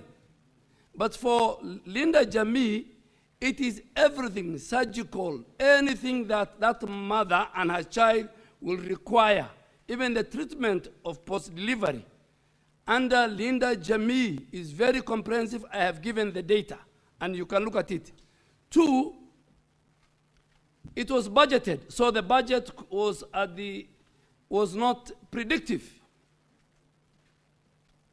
We inherited 4.2 billion shillings debt of Linda Mama. Today we will not inherit anything. Today we have no bill. Every mother in our country, and about 1.2 million mothers deliver in our country annually. We can give you those who go through SHA. Since SHA inception in October last year, are close to about 690,000. There are many who are delivering maybe at home. There are many who are delivering in private hospitals and paying for themselves. So my senior Honorable Khalwale, this mother could have had a bill of 500K paid, and I'm sure the balance the family will. But I think those are rare cases, are very complicated cases. No more delivery, no more cesarean. You are a doctor. You can do better. Again, with Honorable Mandago, let me just read the package, the SHA package, benefit package, that covers normal delivery at 10,000, and this package includes all that you require: medicine, drugs, procedures. This was not found in Linda Mama. It can only be found in Linda Jamii. So Linda Mama has transited to a more comprehensive healthcare delivery system for our mothers. If a mother exceeds 3 days, as he said, the SHA package reverts to a duly bed rebate, which is found in the law that you have passed. So if a mother stays over 3 days, the hospital is to notify through our system, the SHA leadership and officers, and they will do it. Honorable Senate Minority Leader, I agree with you. We have a serious problem in the implementation of the primary health care.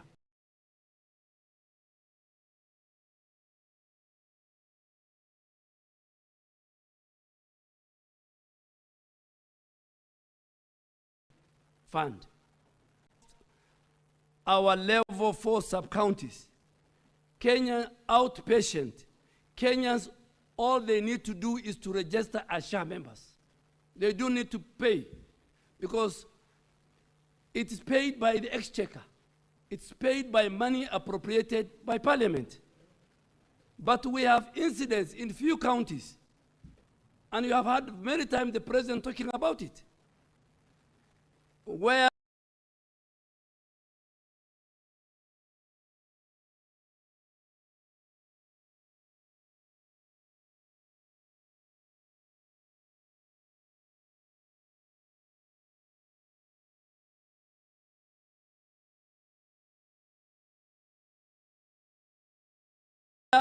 county Ruto. It has never happened. And this is and I think this is where Senate will help me, because the Senate oversights counties.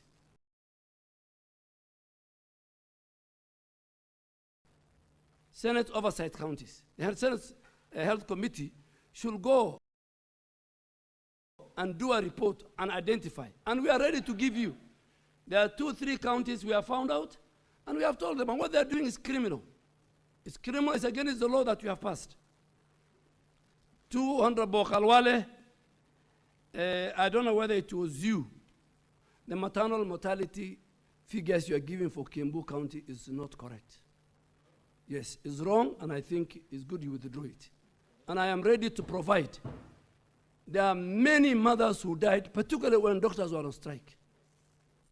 I have the names of the patients, of the mothers, and I have the names of the newborns. I think for record purpose, before the strike, they were doing well. I agree with you. Kiambu was doing well. But as a Minister for Health, I want to confirm to the nation that I agree with the union, with the doctors, that a number of maternal deaths occurred. And I'm ready to provide that evidence. So please, I don't want Governor Omatangi to hear that and then says I heard it from the Senate. That information is not factual. Senator Nambwere, I think for the first time the anti-D is an injection. I think the doctors like Dr. Kalwale can explain. Is now for the first time is covered under SHA. This is one that helps in the spilling of blood. So this is a more comprehensive now, which is found in the Linda Jamii than the Linda Mama, and the reimbursement for that injection alone by SHA is 6,000. The senator for Nyandarua, Your Excellency, I think he has left. And it's not good, Your Speaker, that you ask a question and then you are not around. When I was there, it's not, because you know what was the purpose of asking. But because I'm going on record and the senators are listening to me and the Speaker, let me answer. I think it's good to listen. Anyway, I've done it. It's okay. That his question was policy, and I want to tell him that policy does not allow definition of any patients, including mothers and newborns, in all our health facilities. And we really want him to report to us any such facilities for appropriate. We want the leaders to report.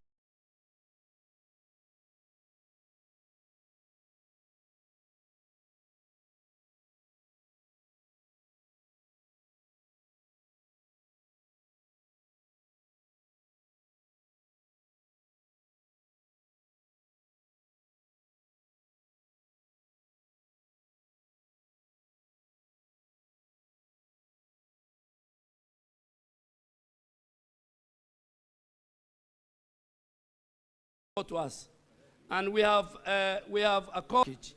Tariffs are better by 3 times the tariffs provided and benefit provided by President Ruto's government is far much better than the one of the old government. And why do I say so? I mean, from 2,500 to 10,000 for normal delivery. 17,000 to 30,000 for cesarean section. That alone tells mothers in our country are fully covered. They just need to walk to any health center with their birth certificate or with their parents' ID, special ID, a temporary ID for all our teenage mothers. We don't want to encourage that. The Linda Jamii covers the whole family. It doesn't cover only the mother. Linda Mama was covering only the mother. This one is covering the child, even after they leave, so this is a more comprehensive. Linda Jamii now covers, Linda Jamii, Mr. Speaker, covers 28,000 per day. This was not present under Linda Mama. And I really want members to get to the back package. Linda Jamii now covers Auntie D, as the Honorable Senator Nabwere have asked. Linda Mama never used to cover that. I can talk the whole day if you ask me to compare Linda Mama and Linda Jamii. It's world apart. It's like first world, third world, and first world. So I think we must thank. Prevention of teenage mothers, advocacy, we must do a lot of advocacy. A lot of advocacy with our community leaders, with our church leaders. I think it's a responsibility for all of us. We should not promote it, but we have no choice. They are our children, but we must see how we can reduce it. We must ensure our girls enroll in schools and they stay in schools. That is one way we can. We must make sure that school health programs to teach girls and boys about changes of their parental, premarital sex is part of our curriculum. We must have peer-to-peer support for all adolescents. Honorable Speaker, I don't know whether I have left. There was a question by the Senator for Muranga, and Mr. Speaker, I have read the law. I'm coming to the Honorable Senator for Tharaka. Cabinet secretaries by law, we are politicians and we will politic. And I want him to read the Conflict of Interest. I want him to read the Conflict of Interest Act, which was passed, which amended the Leadership Act. Anybody else in the public service cannot do politics. But CSS, the law allows me, and I've tweeted it, and Honorable for Muranga, you have to live with me. I serve a political government, and the law allows me. If you change the law and says ministers should not politic, I will not politic. But for today and going forward, I abide by the law. I'm going to do politics. You know, I agree. He says order, honorable senators. You've already responded to that, yes. honorable. The last one is on the senator for Tharaka Nithi, the great county where our very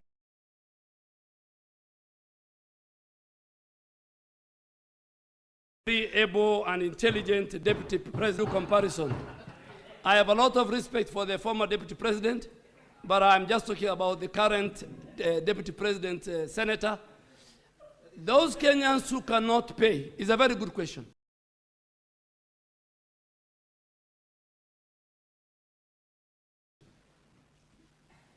Before NHIF was a club, the former NHIF, only 1.8 Kenyans in the informal sector have registered.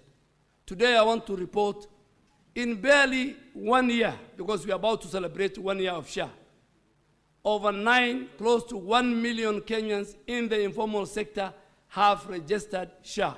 How do they do? There are those who can, they go through the mean testing, and they get the amount and they pay. And there are those who can pay. That's why we introduced SHA Lipa Pole Pole. And I want to tell the House, since we introduced SHA Lipa Pole Pole, we have collected over 650 million shillings, where Kenyans go through that. They pay 4 months. The other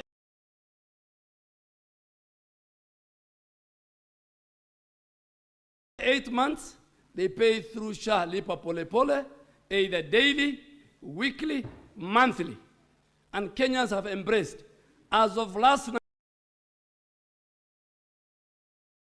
the figures we got, over 2,000 Kenyans went through the mean testing and paid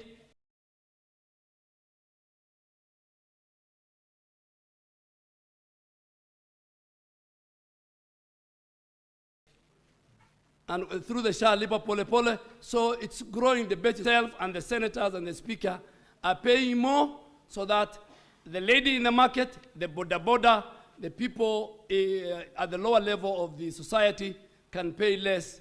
They can pay 500, they can pay 600 per month, totaling about. There are even those who pay up to 3,600 annually. So, Mr. Speaker, I think I have answered all the questions. Yeah, foreigners, I agree with you. Number one, foreigners have alien cards. Foreigners have different immigration documents. They can use those documents to pay for SHA.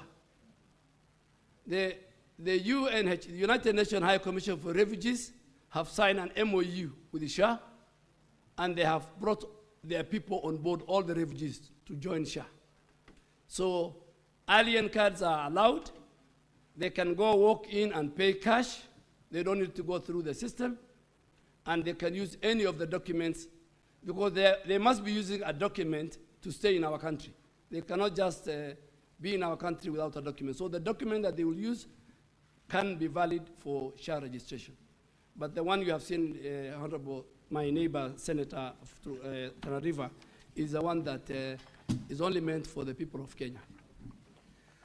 Honorable Senators, we shall now move to question number 117 by the Senator for Kisumu County, Senator Professor Tom Ojenda, and Senator Beatrice Akinyi is going to ask that question on behalf of Senator Ojenda. You may proceed, Honorable Senator. Thank you, Honorable Speaker, once more for granting me the opportunity to ask on behalf of Senator Ojenda, the Senator for Kisumu County, to ask the Cabinet Secretary for Health, one, has the ministry established the exact amount of money lost to fraudulent claims under the Taifa Care Healthcare scheme from the recently concluded forensic review and digital audit by the Ministry of Health?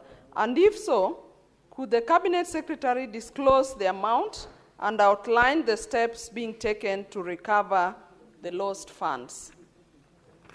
The last question, what steps has the government taken to strengthen financial oversight over the Social Health Authority, SHA, and its associated funds, particularly in respect of procurement and overall financial management? Thank you, Honorable Speaker. Honorable CS, you may now respond. Honorable Speaker, a very comprehensive, question one, a very comprehensive forensic review and digital audit was commissioned by the ministry, particularly when I came for the month of, I think, June, July, and August.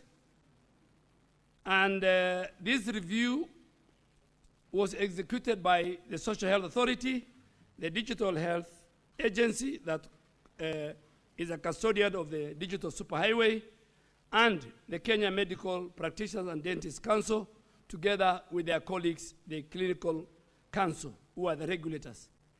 This review has leveraged on SHA upgraded digital infrastructure, working together with the DHA to identify irregular claims, payments, and anomalies, which were previously undetected within the legacy of the NHIF system.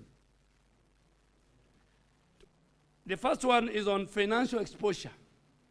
Honorable Speaker, the SHA system digital audit that led to the immediate and successful rejection of 10.6 billion in claims that were non-compliant and fraudulent, and preliminary estimates of this financial exposure related to these irregular payments are in the range of several hundred million shillings. A final verified figure will be communicated once the joint audit of the whole SHA system from October last year, when SHA started, up to October this year is complete. This ongoing forensic validation is a proof of the effectiveness of the Social Health Authority new digital architecture in uncovering and preventing fraud. And Mr. Speaker and honorable members,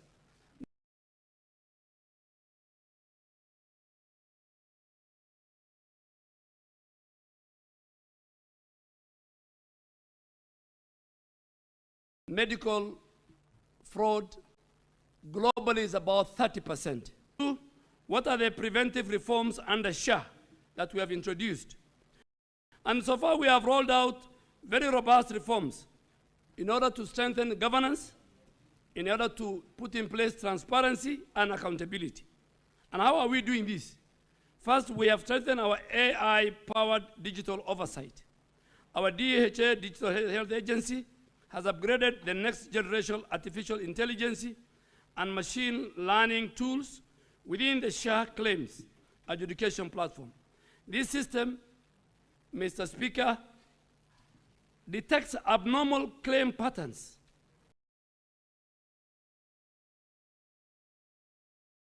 It detects inflated bills. It detects duplicate submission in real time. And this is what we call automated pattern recognition. Secondly, we have digital identity verification. The system links each claim to a biometrically verified beneficiaries, ensuring that only legitimate patients and providers are reimbursed, hence safeguarding the public money. Honorable Speaker, if this House is taken through, and I really want you maybe a time to call one of the time when you have a retreat to invite us, and we tell you, and I'll give you a good example.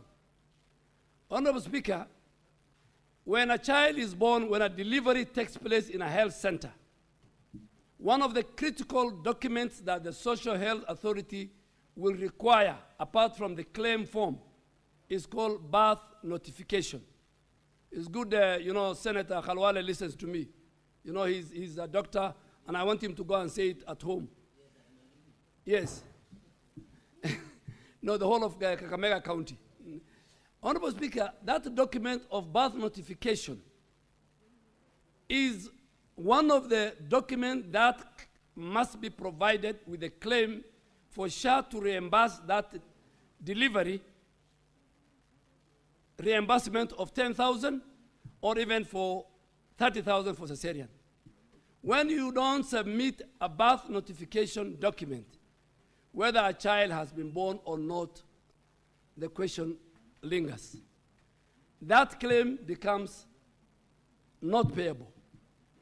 For example, again, and I am sure Dr. Khalwale and many doctors in the House will agree with me, if you perform surgery, any procedure, and you want to do a claim, and the claim form is a legal document, and you have not attached theater notes, SHA will not pay you. Because that is not an evidence that even a surgery has taken place within a theater.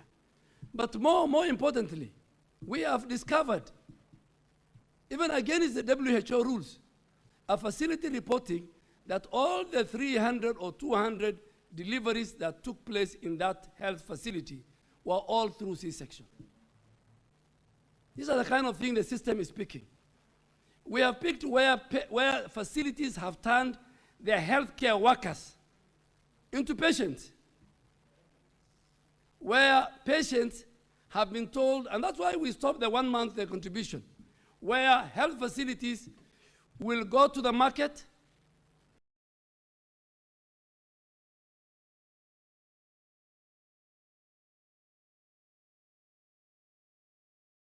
use their phone to register telephone numbers of the old ladies and the old men, either near the church, near the mosque, or near the market.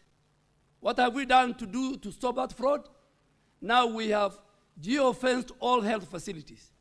No healthcare worker in our country, a doctor, can use his pre-authorization code outside 500 meters of that health facility. You cannot do pre-authorization from the bedroom. And we want to stop where consultants and healthcare workers want to run health facility from the comfort of their bedrooms using their telephone. You cannot manage cases using telephones, Honorable Speaker. The second and most sanctions we have done, we have initiated a very structured recovery and accountability plan, including the immediate suspension of facilities, immediate suspension of doctors and clinicians who are found to have misused their OTP, and we have submitted 1,000, we have closed 1,118 and gazetted in accordance with the law. We have submitted 118 files to the DCI, and I am sure, including some of the staff of SHA, a number have been taken to court, and you might be seeing very, very, very big people going to court either this week or next week. We must fight fraud. The elephant in the room in the delivery of universal health coverage are crooks and fraudsters and thieves. And I want this House to help me, even if when I come back, because we must protect public resources and we must not allow people to eat.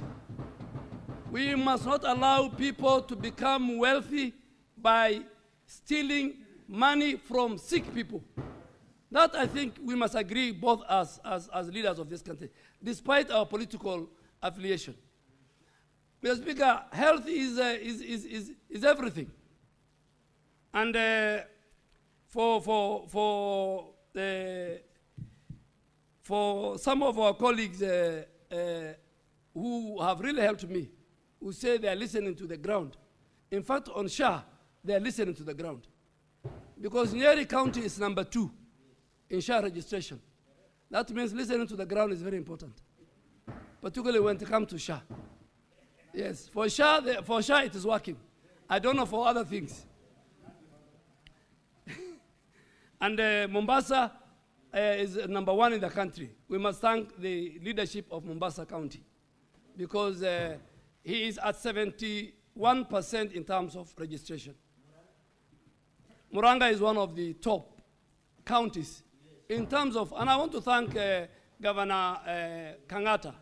I think he's focused, he's a very progressive leader, particularly when it comes to health matters. And there are many, many others. Order, order, order. Order. Mr. Speaker, I have no mandate to give my views on the senator. My paycheck. Honorable CS, yes. Do not engage the honorable senators directly. Thank you, Mr. Speaker. I oblige. The second question, Mr. Speaker, was what has the government taken to strengthen the financial oversight over the Social Health Authority? Honorable Chair, Honorable Speaker and members, the government has initiated several comprehensive measures to enhance financial oversight, transparency and accountability within the Social Health Authority and its associated funds passed by this House. The Social Health Insurance Fund, the Primary Health Care Fund, and the Emergency Critical Chronic Illness Fund. How have we secured this? Number 1, we have strengthened the governance structure. Today, I'm happy to report that SHA operates under a fully constituted board with an oversight responsibility for financial management, audit, and risk functions. The Audit and Risk Committee monitors and assesses the firm's financial integrity. We have also enhanced the procurement controls. All procurement process within SHA strictly adhere to the public procurement and asset disposal, and we have also complied with the directive of the President and the government on e-procurement system, not only in SHA, but in the whole of the Ministry of Health. It's being implemented, and this is to enhance transparency, ensure competitive bidding, and to minimize human discretion in tender evaluations. We have also done automation and financial system integration. Honorable Speaker and members, SHA has deployed an integrated financial management system that links budgeting, accounting, and reporting functions. And this is to ensure real-time tracking of fund flows and promoting operational efficiency. Second last, we have very clear fund management framework. Each of the 3 funds under SHA operates under different distinct management frameworks with well-defined allocation criteria, with well-defined reporting mechanism, and with well-defined investment guidelines so that we can prevent the misuse and diversion of funds. Honorable Speaker, finally, we have introduced a very independent audit and monitoring. Routine internal audits are conducted to assess our compliance rate. We and the Office of the Auditor General carries out an annual audit of SHA accounts to promote transparency and accountability in how we utilize this fund. Honorable Speaker, these measures I have said collectively reinforces accountability. They will safeguard public resources, and above all, they will ensure every shilling contributed towards universal health care and appropriated by this House and is paid by the Kenyan citizens is used efficiently, transparently, only for the intended health outcomes. Thank you, Honorable Speaker. Senator Beatrice Akinyi, do you have any supplementary questions? Yes, Honorable Speaker, I have. Thank you, CS, and keep going, because the health sector has to work. Aspect of SHA, a proper database of all the health centers and hospitals eligible to SHA must be kept. Now, in your view, Honorable CS, how many health facilities are currently qualified and receiving money from SHA? And would you be willing to share that list with the Senate? 1. 2, Honorable CS, what is the waiting time by the SHA design? And do you think that waiting time, as in all insurance practices, working for SHA? Thank you. Senator Cheriot, the Majority Leader. Mr. Speaker, I want to thank the Minister for finding time and to respond to very important issues. Secondly, I want to appreciate that this is a very intelligent conversation, listening to senators raise issues pertaining to their constituents, particularly on this very topical matter of social health insurance, because it involves the people that give us a mandate to come to this House, Mr. Speaker. And it's very enlightening. Mr. Speaker, you know, sometimes I get very disappointed, and unfortunately, some of those people that I see in this House sometimes shout in funerals and rallies that SHA is not working. When the Minister is before us now, instead of, you know, it is allowed for a village blogger to say those kind of things, but not for a member of parliament, because you have the opportunity to ask the Minister questions like members are doing this morning on issues which the citizens are facing with SHA. I wish some of those colleagues were here this morning. Be that as it may, Mr. Speaker, I want to ask the Minister, particularly on Section 42 of this Act. You know, this Act, Mr. Speaker, is very dear to us as Senate. Mr. Minister, you may not be aware, but we passed the social health laws, all the 4 of them, in the sweltering heats of Turkana. 4 days of extreme work, and therefore we understand this law fairly well, and that's why we continue to demand that it must work for our people the way we envisioned.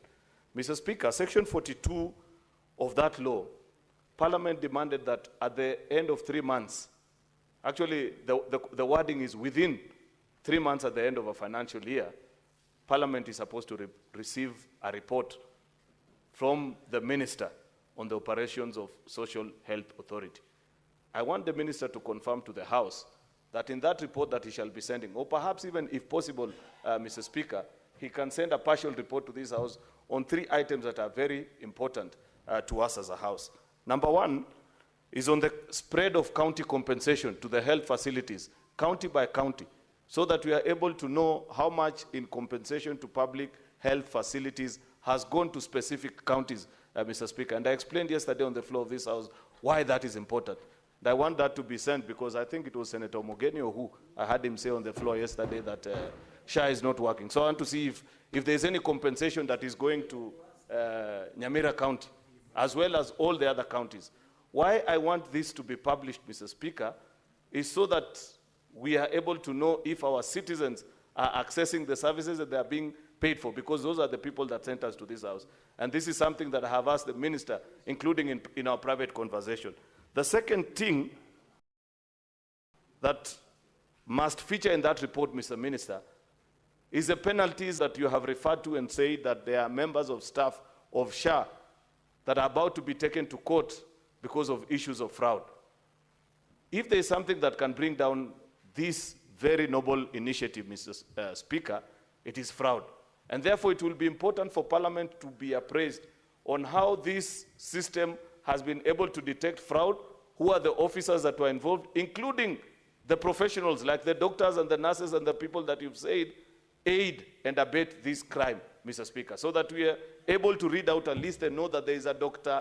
XYZ who works in Hospital Z in County Y, and this is what they attempted to do, and for that reason, they've been barred and they've been taken to prison, because that is where they belong. Because, Mr. Speaker, we moved the amendments. When this law came to Parliament, in conclusion, Mr. Speaker, I know I've taken long, but let me just make the final remark about it, Mr. Speaker. When this law came before the House, the penalty that had been prescribed, just like all laws that come from the AG's office, was just 1 million shillings. But we moved actually that fine from 1 million to 20 million Kenya shillings, Mr. Speaker, because it was in the best interest of the people of Kenya that anybody who tries to cheat the system is punished by law, so that we can save and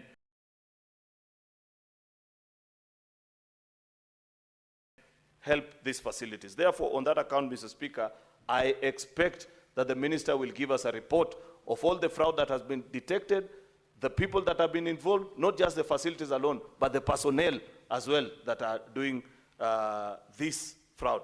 The last thing, Mr. Speaker, I am concerned on the rate of rejected claims, particularly in the county that I represent in this house. I was at a public event in a place called Kapkatet a few weeks ago, and the citizens raised concern with me and said, Senator, of all the claims that we have filed, almost 50% are being rejected. What is it that SHA expects of us as a health facility to do? Therefore, Minister, you must tell us as a house, including your officers, to offer subsequent or sufficient training, Mr. Speaker, to health facilities so that they don't provide the service and those claims are rejected. Because at the end of the day, particularly for public health institutions, Mr. Speaker, service has already been rendered and we don't want to sink them in debt. I thank you, Mr. Speaker. Senator Shakil Abdallah. Thank you, Mr. Speaker. Mr. Speaker, my question is to the ministry.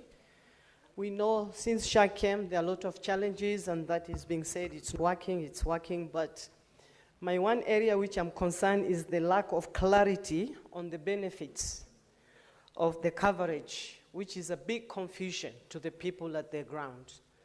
Because people go to seek services and they are told to pay, sometimes they don't get the services.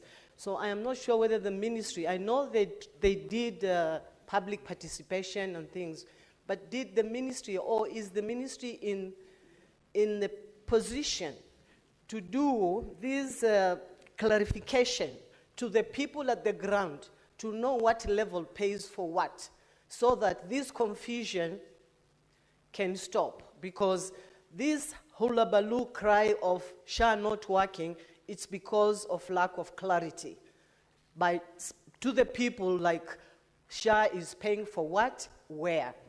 That clarity is not there, and this confusion is really because people go for services and they don't get the services due to this confusion. So please, if the minister can tell us, how do they intend to handle this problem, which is really persisting in the ground? Thank you, Mr. Speaker. Senator Karungo. Thank you very much, Mr. Speaker. As I ask my question, it's also good for the good CS to note that when we ask questions for the benefit of the House and the public. So whether a senator is here or not here, just like Senator Ojenda is not in the House and he is answering. So when Senator Senator Medu is not in, and that's why we are the here CS has listening. proceeded Okay, to thank you. I respond, just wanted to despite the bring fact that.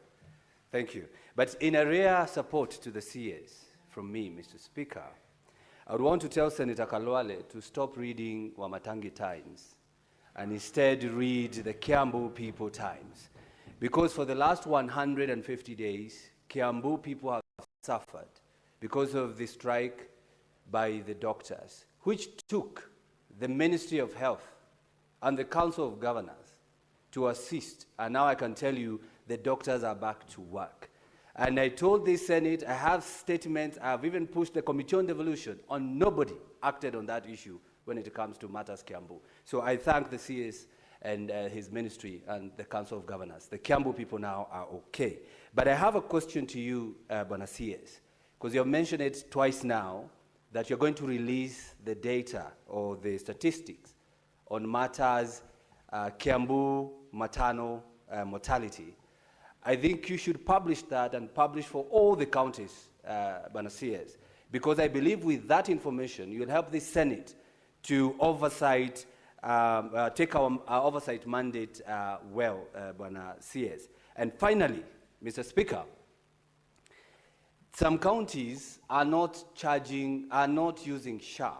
They're charging cash because probably SHA is not remitting on time. So they refuse to admit them and they charge cash instead. So I would also urge the CS to publish the SHA absorptions per county vis-a-vis the registration. Because you might have the #1 in registration, yet when it comes to absorbing, you're the last. So I think you should also publish that to help the Senate take our oversight mandate. Thank you very much. Senator Kathuri. Thank you, Honorable Speaker, for giving this opportunity also to ask a supplementary question. But before I do that, Honorable Speaker, let me really commend the CS and his team. For this time, we are able to understand what is SHA, what is Linda Mama, between Linda Mama and Linda Jamii, Mr. Speaker. For the first time, CS and your team, led by your peers, Dr. Ruga and Mary Mudhoni, and also now the SHA CEO, Masi Mwangangi. Kenyans are able now to know exactly what is happening. And I wish you didn't mention Waziri Duale. You know, the cause you need at the university was not mentioned. But the way you're explaining the SHA and the health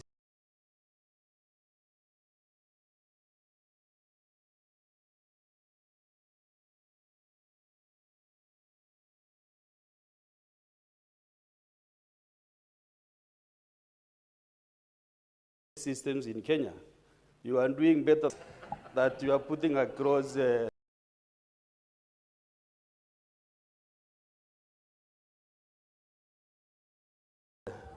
Senator Waziri Duale. But Duale, private hospitals and fee-based hospitals. Still, there is a problem because of that billion also amount that they are owned. And they are not able nowadays to treat. Most of them, they are demanding cash. We want to move from cash to universal health coverage. So what is your ministry doing to ensure that you are in good books with the private hospitals and the fee-based hospitals? Because like where I come from, most of the public hospitals are not functional. But most of the citizens, most of the people from Meru County use the fee-based and private hospitals. So there is a challenge because they are not getting the health care that we need to give them. So, Mr. CS, you can give a brief on what is happening and what you're intending to do with those type of hospitals. I thank you. Senator for Taita Taveta County. Thank you, Mr. Speaker, for this opportunity to seek for clarification. Firstly, I've heard Senator Cheriot speak about hospitals that have not been refunded their claims. And I thought that before treatment, there is pre-authorization. So maybe it seems that like there is treatment before authorization. So I'd like to know which type of maladies or which situations require that there is pre-authorization and which ones don't require pre-authorization. But that was not my point. I'm just riding on Senator Cheriot's question. But my question is about payment for SHA. If I register for SHA and I pay, and after 4 months I get sick, and I go to a health facility, I'm required to pay upfront for 1 year. Why is it so? And yet I'm up to date. And then you've also talked about lipa pole pole, SHA lipa pole pole. When do I access it? Do I access it immediately? I register so that I go for SHA lipa pole pole so that I pay for the whole year. And if I'm sick after, let's say, 5 months, am I still required to pay for a whole year? I think that is the clarity I would want. And finally, Mr. Speaker, what is the interest rate for this lipa pole pole for SHA? Thank you, Mr. Speaker. All right, thank you. Honorable Chute Mohammed.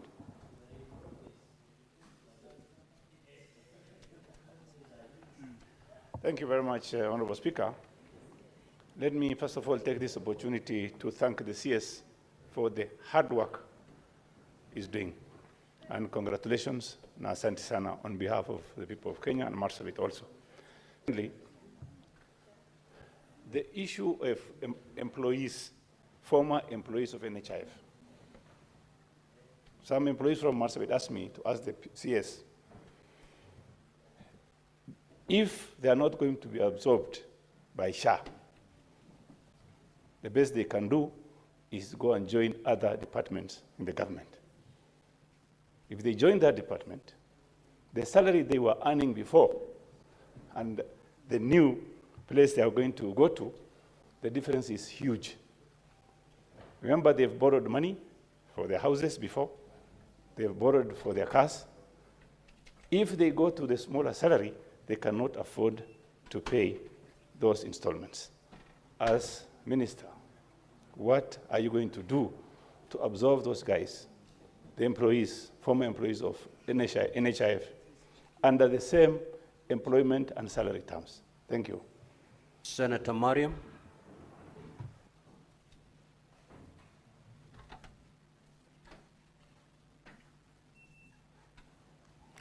Thank you, Mr. Speaker, for giving me this opportunity. Mr. Speaker, my question is about the SHA claim, which the majority leader has a detail of it, but let me just frame it differently.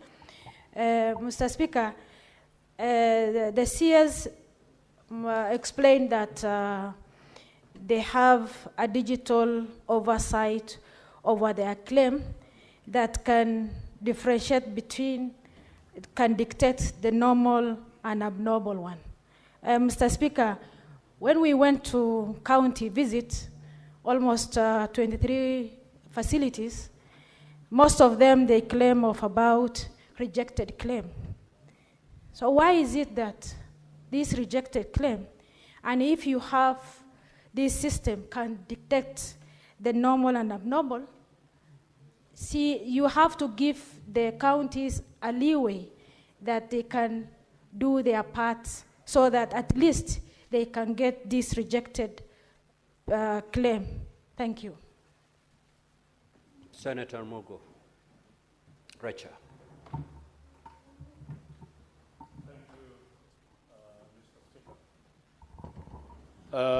Thank you, CS, for explaining clearly the operations of SHA and the system in health sector.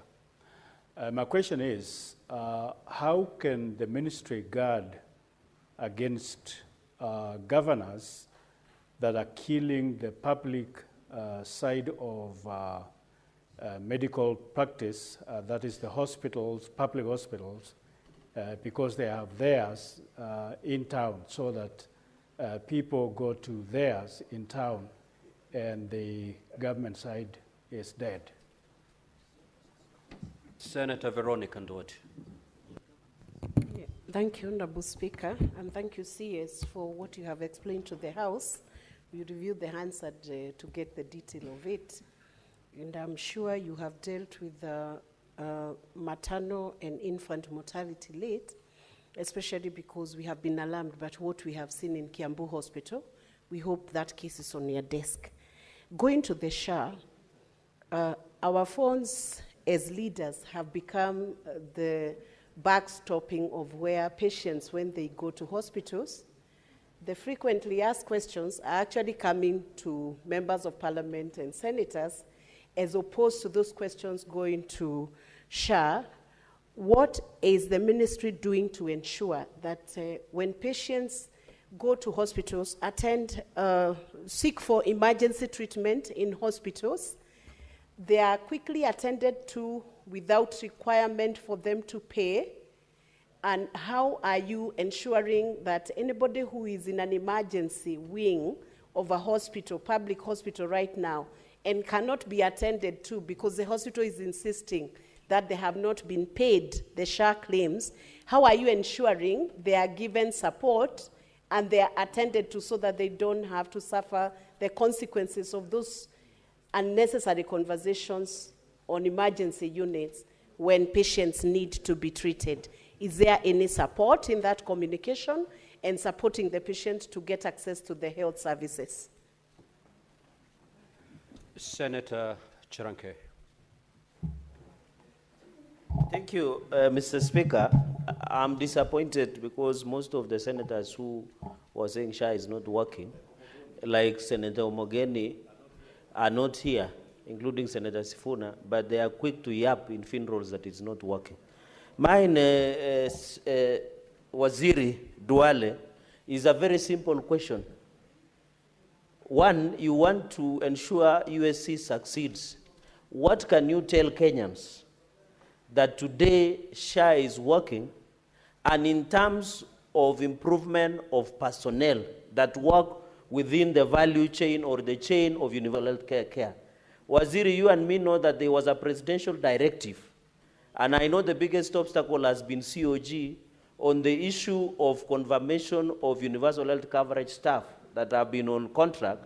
But I'm happy, through your guidance as the CS of Health, the SRC has harmonized their pay slips. What is the status in transiting these UHC staff to permanent and pensionable so that we make SHA works? And Waziri, can you use this forum to tell the naysayers and doomsayers, including Senator of Muranga, that SHA is working? Mr. Speaker, I find it painful that many people out there are quick to say SHA is not working, yet they cannot come and ask the gracious CS. And I want to thank CS Waziri Duale, because he's the only CS that has always appeared religiously before this House. Unlike other CSs, I don't want to mention names, Mr. Speaker, because I will be accused of playing politics. But I know how to play it somewhere outside there, Mr. Speaker, not in funerals, but in birthday parties. I thank you, Mr. Speaker.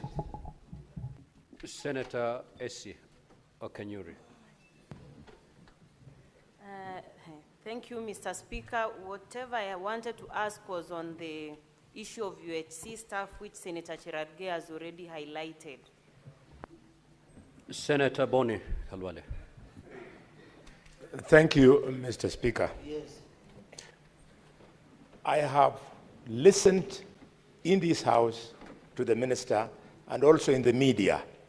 When he speaks to SHA, he speaks to two cardinal issues: the success of registration and the challenges in the reimbursements. But in health delivery,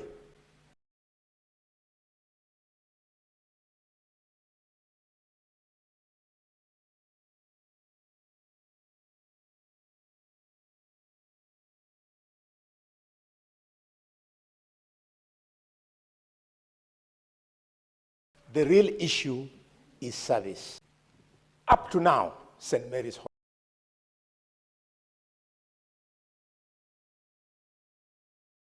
Hospital is closed. Colleagues here, they want to play to the gallery to say, you want me to say it's working. Senator Boni. Yes. Senator Boni. Can you contain him? Address the chair. Senator Fernandi, allow Senator Boni to make his point. Allow the honorable senator to make his point. Thank you, Mr. Speaker. And therefore, when hospitals served by some of my colleagues and owned by some of them are owed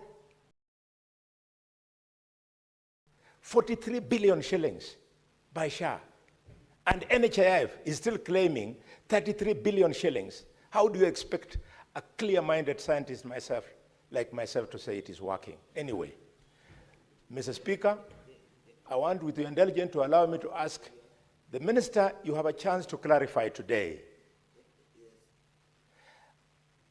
What interest does the chairman of SHA have in the so-called Metro group of companies, in the so-called Metropolitan Hospital and /stroke Labdan Hospital? Senator Mutua. Thank you, Mr. Speaker.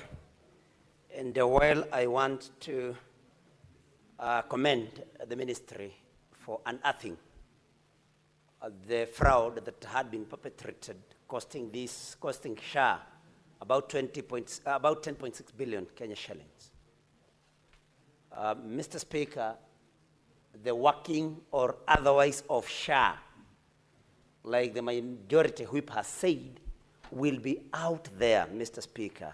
It is the confession of people who actually benefit or fail to benefit from a SHA that are supposed to tell the story, and not basically what the minister says here. And so, Mr. Speaker, it's important that through you we ask Senator Cherargei, to at least for once, act as a senator and not like that sycophant who only wants to talk about things that are working. Mr. Speaker.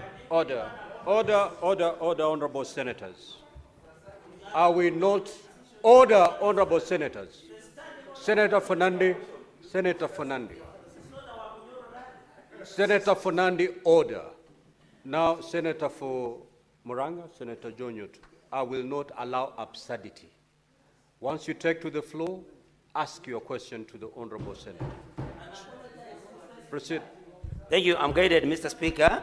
I only mentioned his name because he mentioned my name. Just proceed to ask your question. Okay, Mr. Speaker, there is an organization in this country, and this goes to the CS, Mr. Speaker. May I be heard in silence, Mr. Speaker? Senator Nyutu, your statements are drawing this unnecessary interruption. I'm asking my question as guided by you, Honorable Speaker. That's what I'm doing. Proceed. Can I be heard in silence, Mr. Speaker? Proceed. So my question to the CS, Mr. Speaker, is there is an organization in this country. Mr. Speaker, kindly protect me from Senator Cherargei. Senator Fernandi, what is your point of order? Mr. Speaker, Standing Order 101 and 105. Is it in order for the distinguished senator, our manyora to accuse me of being a sycophant when I'm doing my legislative and oversight work? Can he either substantiate or withdraw? We are not in a public library somewhere in Kenyan.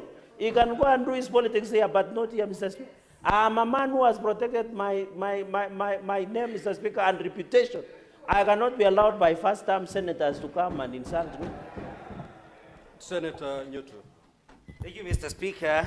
You would think that Senator Cherargei was born a senator and calling others a first-time senator. Yes, I am a first-time senator, Mr. Speaker, and proud to be so. Because Mr. Senator Cherargei was also once a one-time senator. Senator Nyutu, okay, my question. That is not the point. My question, Mr. Speaker. Senator Nyutu, can you? I'm asking my question. I'm asking my question. Order, honorable senators. I'm asking my question, Mr. Speaker. Senator Nyutu, you will yes, take Mr. my instructions. Yes. So be quiet as the chair gives directions. A point of order has just been raised by the Senator Fernandi, that you've gone ahead to call him a sycophant. His point of order is, would you substantiate that statement? If not, then you proceed to withdraw and apologize. And ask your question. Thank you, Mr. Speaker. That's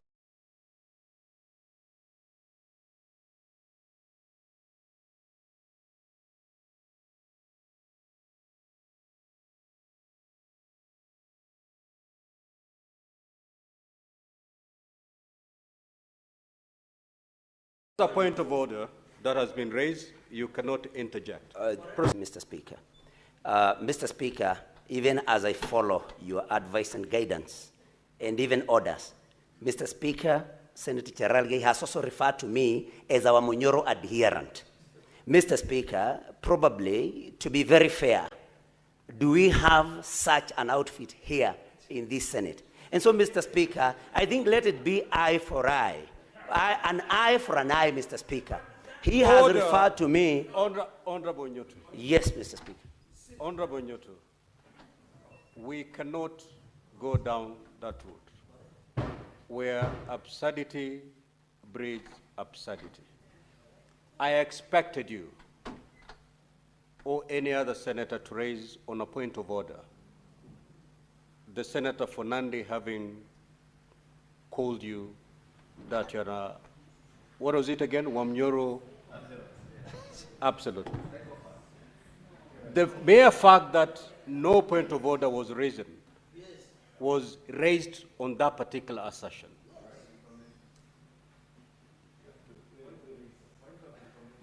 The chair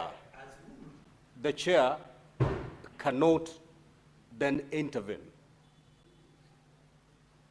But your assertion to the fact that the Senator Fernandi is a sycophant has attracted a point of order. Yours did not. In fact, I did not hear you in any way trying to raise a point of order on that assertion by Senator Fernandi.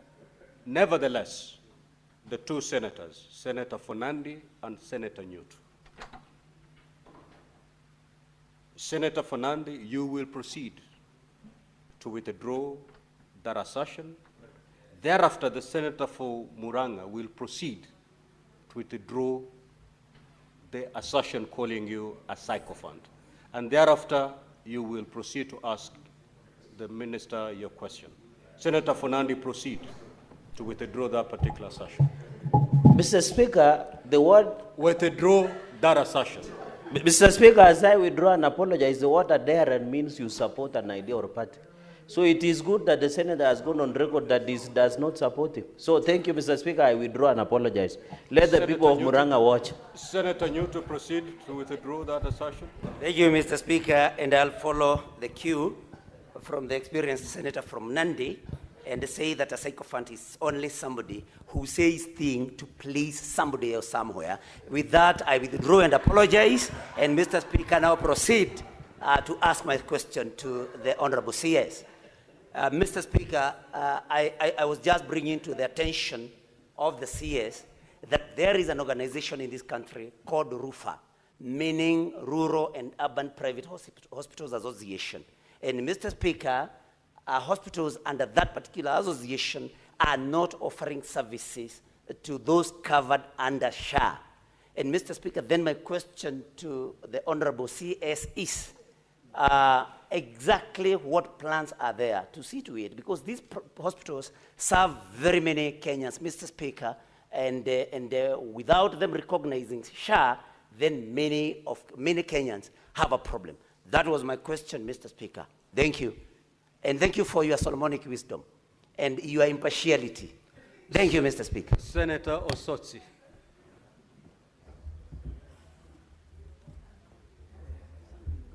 Thank you, Mr. Speaker. Mr. Speaker, I want to ask my good friend CS a question on the status of NHIF reimbursements, which have been outstanding. If there is any breakdown that he can give this House. Because as we talk about SHA, we should also be alive that there has been long outstanding debts owed to these hospitals by the defunct NHIF.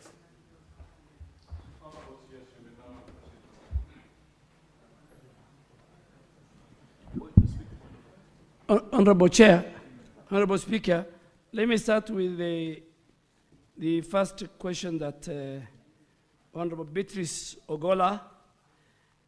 For record purpose, from the Kenya Medical Practitioners and Dentists Council, Honorable Speaker, that registers all our health facilities.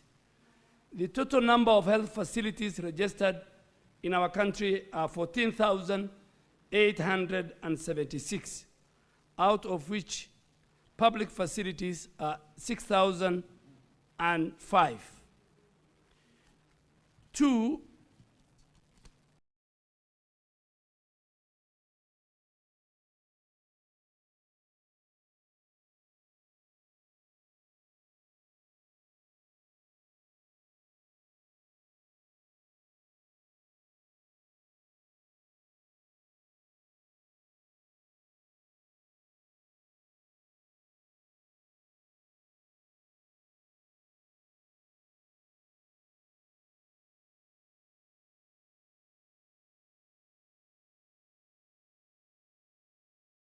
on the same, and the leadership and the Council of Governors is coming back to us. And COG is working with SHA to ensure that they update their bank accounts, particularly for the primary health care. And two, still Ogola, SHA has a database with a very active number. Now the ones who are registered under SHA, both public, private, and faith-based, are 10,451 facilities, with each one having a provider portal rights. And payment for these facilities is dependent on the claim review process. Every claim on our dashboard in our system, even when it is rejected, it will give you the reasons why it's rejected. If you have not submitted required documentation, it tells you submit the following documents within 14 days. And different claims are in different stages. Some have just been submitted, some are under review, some have been approved for payment. So it's like a whole ecosystem, and that's why we call our digital system, we call it the digital super highway. When I come to the question raised by the leader of majority, Senator Aaron Cheriot, I agree with you, we will comply. We will comply with the law, and we will, Honorable Speaker, through you, we will give this House any information that is required within the shortest time possible, and I'm sure the members and the chair and the vice chair of the Health Committee know that whenever I am called, I appear. Just for example, to give you, under the PHC, the primary health care, which is exchequer funded, a very unique thing under this leadership. The problem, people who are opposing SHA are not the patients, are not the health facilities, are people who have a problem with the government of President Ruto. And we have no problem with that. Because today as we speak, Honorable Speaker, over 27 million Kenyans have registered SHA. Mombasa leading, Nyeri number 2, Kirinyaga, Bomet. That's how I can give the list of all the counties. And under PHC, so far, the primary health care, we have given counties 5.6 billion since last October. And we are ready to provide county by county, faith-based facilities who attend to Kenya for this free primary health care. We have given them 745 million. We can give the list one by one. Under SHIF, county governments have so far, depending on how they do their claim, there are some county governments like Mombasa, like Nyeri, like Nakuru.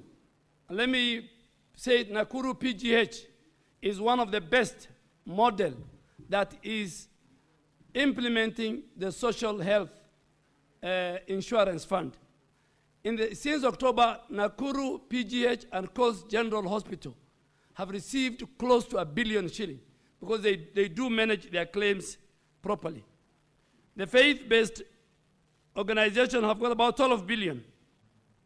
MOH, these are the referrals, Kenyatta University, MTRH, Madare, and all these.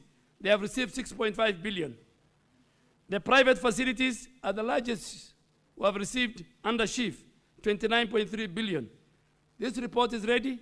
We can provide it to the House anytime we are required. The animal or the elephant in the room is rejected, and I want senators to listen to me, Senator Cheriot being. If you see somebody asking you, there are a lot of rejections, he doesn't want to come and face SHA. In SHA, we have relationship managers at the county level, at our headquarters.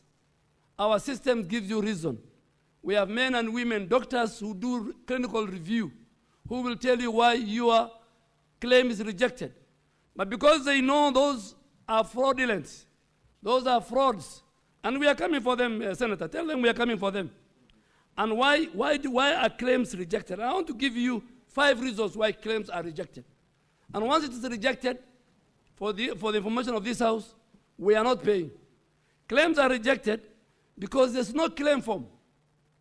The law you passed here, the 4 laws, at the bottom of those laws, you have designed a claim form. So a claim form is a legal document. If a facility has not provided a claim form when they are asking for reimbursement, that becomes automatic rejection. If the facility has not given us itemized invoice, that is a rejection. If there are no discharge summaries, God forbid, let me pick on even Senator Cheriot or Senator Khalwale. You go to Nairobi Hospital, you stay there for 2 days, there's no discharge form. And it's deliberate because they want to claim 30 days when that patient has stayed for only 4 or 5 days. So if you don't give us a discharge summary on when the patient has left, that is a rejected claim. If there are no supporting theater, if a patient, a Kenyan citizen, who is a member of SHA, paid up member of SHA, goes to a theater for any type of procedure, and then you make the claim to the Social Health Authority for reimbursement, and you have not attached theater notes, doctors who are in this house will know that. I am not a doctor, but I read, and I learn from people I work with. If there are no theater notes, that's a rejected claim, and we will not pay. If there are no birth notification, if a delivery has taken place in any of our health facility in our country, the mandatory document is a birth notification. If you want us to pay for your delivery, whether or normal or cesarean, and a birth notification is missing, we will not pay you. We cannot confirm whether a child has been born, whether a delivery has taken place. It's rejected, Honorable Senator, for Kericho. Upcoding. There are people, and this is a medical fraud. There are people, a patient goes for a small boil that takes about 1 hour. The claim they make is that they have done a bigger procedure by even cutting his hand. That is called upcoding, and the system will pick you, we will not pay you. If you convert outpatients into inpatients, that is the biggest fraud. There are Kenyans who go, they are treated, they go home, then the facility turns them into inpatients because they want to claim the bed. They want 5 days. But now, going forward, they cannot do it because now we have introduced the biometric. A Kenyan must go through the biometric when he goes to hospital, and he must go through biometric when he's being discharged. But before the biometrics, they were turning out patients, and we have got evidence of patients who have gone even to the DCI, who are saying, I went for a day. Why is this facility claiming 14 days? Honorable Senate Majority Leader, we will not pay. And please tell these people who tell about rejected, let them go to SHA, they will get all the explanations. As of today, there are people who tell you SHA does not pay. As of today, faith-based, and let me pick, and I want Honorable Khalwale to listen to me. St. Mary has been used for many months for political expediency. it became the talk in funerals and everywhere. I went and sat with the Bishop of St. Mary. I sat with the Bishop of St. Mary, with the whole of my team, including the bank manager. And we have shown our Lordship, the Bishop, that SHA has paid him 90 million shilling. We have given him the TT, the transfer. The balance that at time had was 14 million. We have paid the 14 million. It is you now to go and ask the bishop why he's not opening the facility. And the bishop was with me in a press conference. And I said it, and I said it. Let us not use, St. Mary for politics.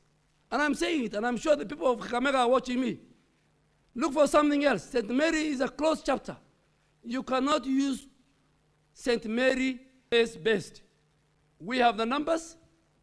Before the end of the day, Senator Boni Khalwale, I have sent to you on your WhatsApp more than 5 times.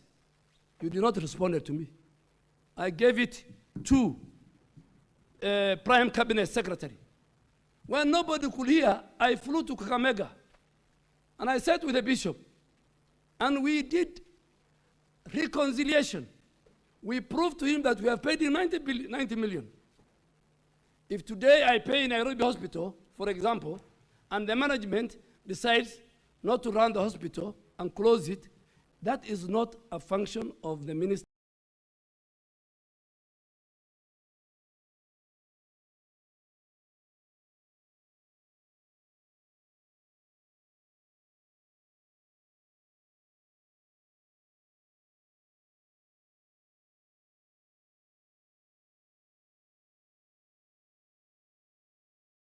For health. But for my brother Boni Khalwala, number 3, our system is real time. Number 4, St. Mary owes us 8.5 million, and St. Mary owes us 8.5 million, and all these were lodged in the month of October. By the 14th of November, our next payment cycle, if these 8.5 are verified, we will pay. But so far we have paid 114. And please help me. I'm sure this weekend you'll be in Kakamega. I want you to have a different story. To say that St. Mary, Shah has explained, St. Mary, the problem is the management, is the leadership, and I am ready to go with you. I am ready. But Shah is working. Shah is working. Finish up the questions. Mr. Speaker, Shah is working, and I have said, you can have a problem with the President Ruto's administration, but Shah is working. It is unimaginable every day between 25 to 35,000 Kenyans register voluntarily as members of the Shah Social Health Authority. The train has left. We will implement what many people could not implement because of many side shows. Senator Kathuri, my Deputy Speaker now on the chair, I agree with you. The faith-based settlement rate is at 69. You know, Senator Mboni, why are you interrupting the CS? You know the CS is not even in the side of the House. That is why you cannot raise a point of order. Maybe after he summarizes his question, you can seek clarification. But not a point of order to the CS. You know it. Please, Boni Khalwale, I told you, let him finish the questions. Actually, he's answering the questions for the U.S. truly. You should be very quiet. Thank you, Honorable Speaker. Honorable Speaker, your questions, yes. Faith-based hospitals, our settlement rate is 69%. Private hospitals is at 56%. Public hospital settlement is at 55%. And this is delayed because of poor documentation. But the matter that you have raised is very critical. And this is a discussion for the Senate and for the Council of Governors. The people who work in our counties, facilities, own private facilities next door. They own facilities, and I've told governors. So they work at the counties as retention. but they really do their business. And I'll give a good example of Kakamega. The number of patients seen in Kakamega public hospitals and the amount of drugs dispensed does not tally, which means the drugs are being taken to private facilities. And that's why I call upon this great house, which is a custodian of devolution, and which has a Senate Devolution Committee and Senate Health Committee, to go out, because health is devolved, there's very little I can do, and make sure, go see and ask what is happening. We have seen facilities we were closing that are owned by people who work in county governments. So we need to deal with that Honorable Deputy Speaker who's on the chair. Honorable Veronica Maina, yes, the emergency cover is active now in level 5 and level 6. We were doing a pilot phase, but I want to assure this House that the emergency cover will be up and running on December 1st to cover all emergency centers in all level 4. Our ambulance services within the ECCIF will be launched in December. And this is one of the beauty about universal health coverage. Never again will a Kenya on an emergency go to a hospital and he will be asked for a deposit.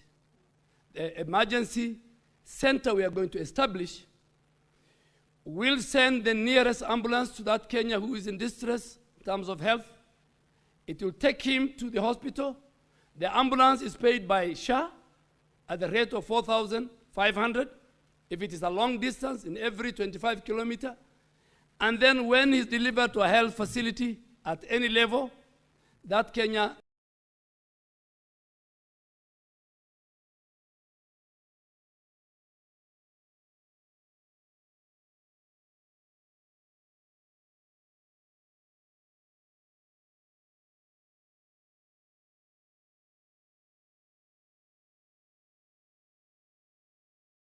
that Kenyan, the first, he lost to Dr. Boni Khalwale. And he wants to use SHA to again for his political engagement in Kakamega County. So he has a choice to make. He has a choice to make. Speaker, let me say it. If the truth is hurting.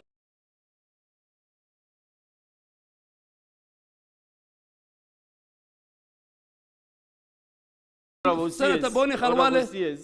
Honorable CS, just a minute. You know, I want to protect the Honorable Senator for Kakamega. Stop referring to him directly, just make your comments. But without referring to him, I'll give you a chance to seek clarification.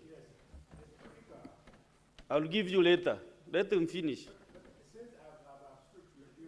Chairman, let me finish. Let him finish. I'll give Let me finish. So, because the great Senator of Muranga has asked me. Just cool. I will give you that opportunity to raise your concern.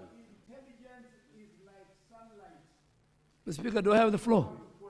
Honorable Nikarwale, Senator Mr. Speaker, what I am giving this out, Boni. I am going on record, is fact, and the Honorable Boni Khalwale should hold his horses. Because Rufa, the leader, the chair of Rufa was his competitor in last election. That is a fact. That is a fact. It's not deniable. Number two, Rufa is an organization. SHA has specific contracts with the over 10,000 facilities. So we don't have any contractual obligation. The Rufa with any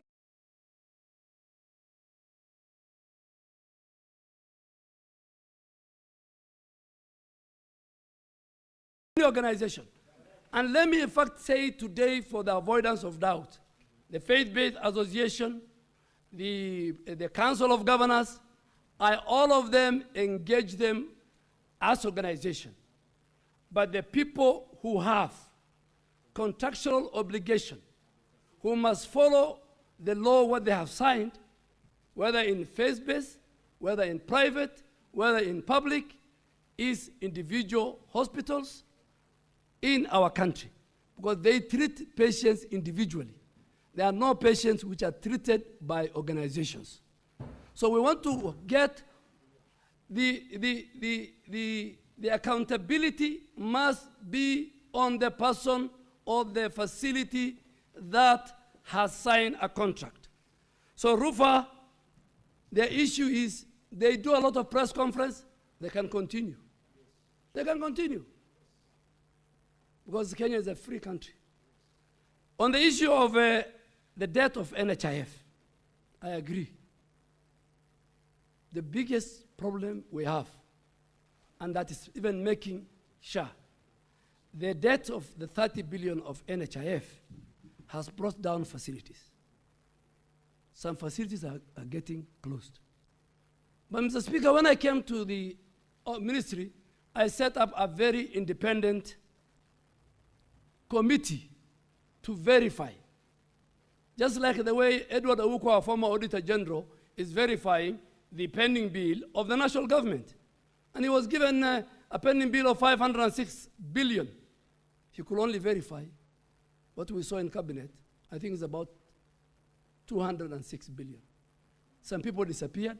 Some did not bring their documents. The same law that tells me I should pay is the same constitution and the PFM Act that tells me and tells us sitting on this side and subject to your oversight, public funds.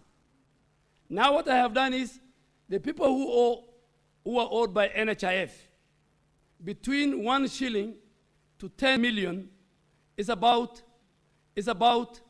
5.3 billion. Some of them even are owed 300 shillings. And I can provide the list to this house. Now, I have written to the Minister for National Treasury, and that 5.3 billion accounts for 95% of the total debt of these people who owe NHIF. The rest are big people. So I say, let's first pay the 5.3 after we verify. We have now started verifying. I have written to the National Treasury with the blessings of the President after consultation. And by the time the supplementary comes and we have finished verifying, I want to assure the people of Kenya we will pay the 5.3. Secondly, the rest I have also asked a team led by same Auditor General, because his pending bill committee is still alive, with its auditors from SHA, MOH, to sit down and verify, and we must pay that, whether it is 10 billion, 15 billion, 20 billion, we must pay, so that our facilities, our people should not lose their investment. There are facilities that are having serious financial challenge. Let me be very honest, because of the old debt. With the SHA,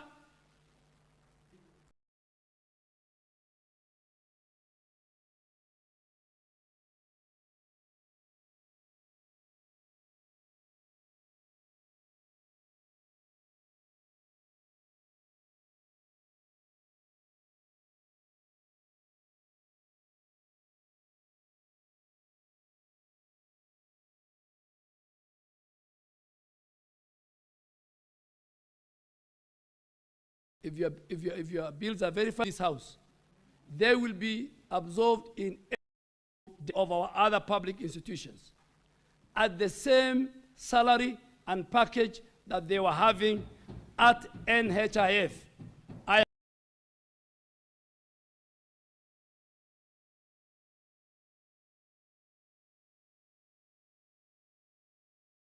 have agreed with the court, and we have said, and I have a letter from public service, a letter from to that effect, and I want to tell our staff, the Kenyans, because I agree with you, they had mortgage, they had many things.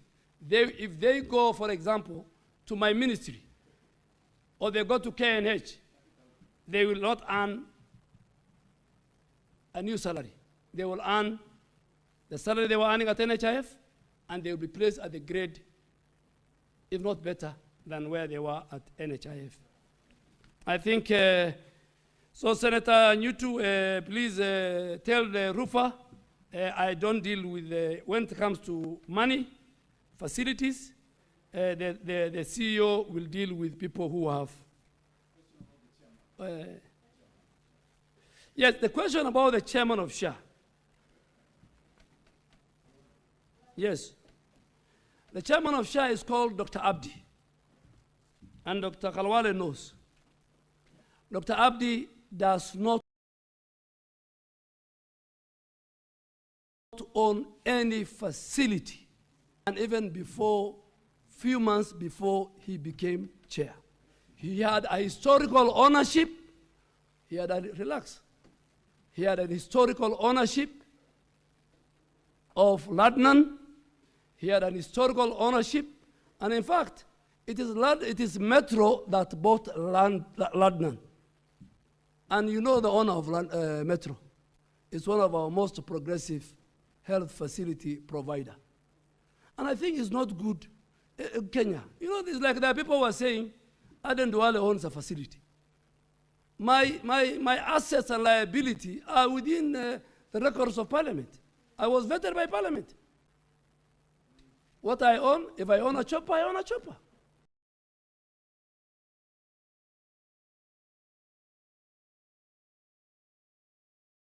If I own camels, I own camels. And if he owns a facility and you have approved, we will remove him as a chair of SHA. But we will not allow people to smear other Kenyans, because Dr. Abdi is other, to smear other Kenyans, even if it is Dr. Boni or or Cherargei or Senator Veronica. Because of politics, we will go by the truth. Honorable, my good friend, my leader of the whip, I want to assure you that he does not own. In fact, the Health Committee of the National Assembly visited London, they visited Metro. They confirmed the ownership is not with Dr. Abdi, a committee of this House. I think, Honorable Speaker, I don't know whether I have left. Oh, UHC. Okay. Oh, yes, UHC. Yes. Yes, let me start with Honorable Shakila, the Secretary General of one of the biggest party. Stop heckling. Honorable Shakila asked about our benefits. Our benefits are in the regulations that have been passed by these houses.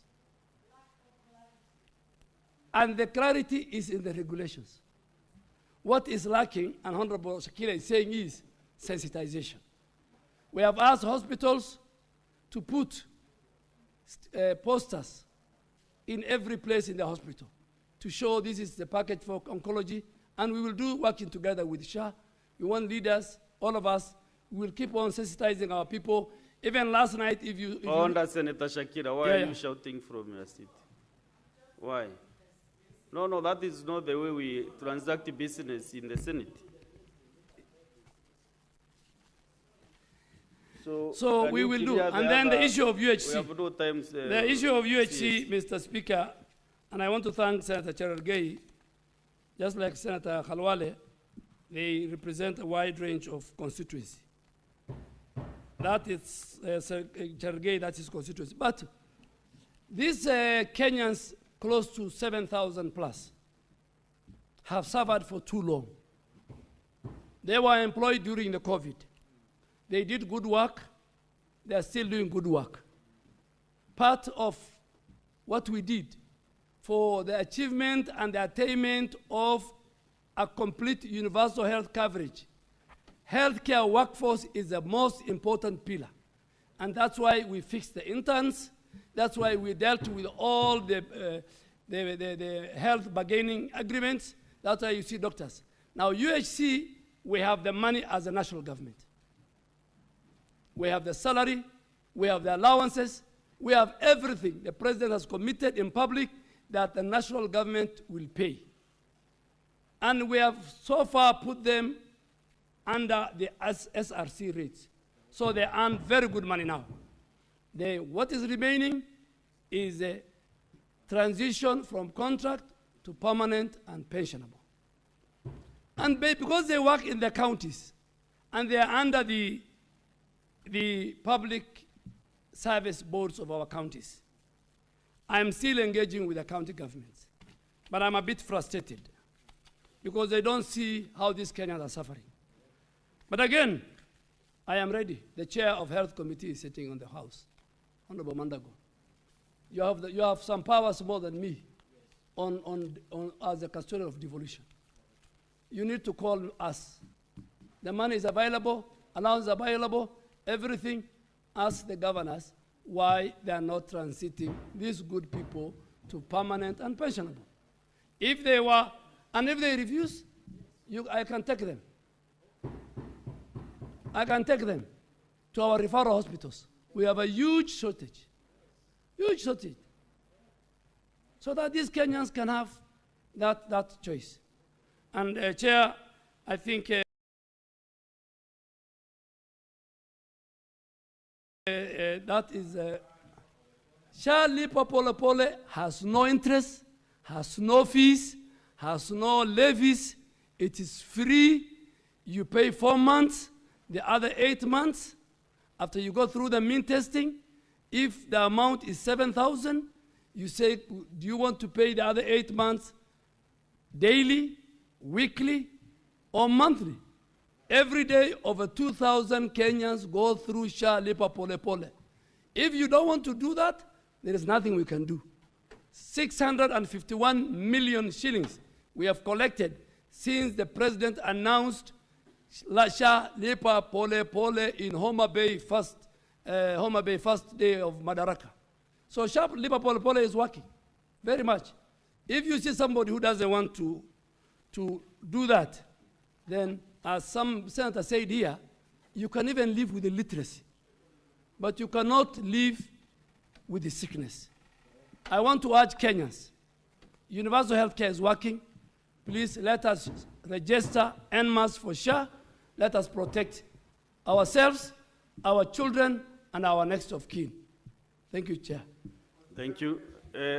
Senator Boni, what is there was a question from the senator for Kiambu. Under 1 minute. Just a minute. You will answer with together with Mr. Speaker. The senator for, let me answer the senator for Kiambu. I agree, and many people agree with me. The maternal and child mortality rate in our country is not very good. It should be a national discussion. I have agreed with the president that we must make it a national discussion. Leaders must make it a national discussion. We have about 20 counties that are doing very badly. And we are going to name them. And we are going to shame them. Secondly, we are putting in our digital superhighway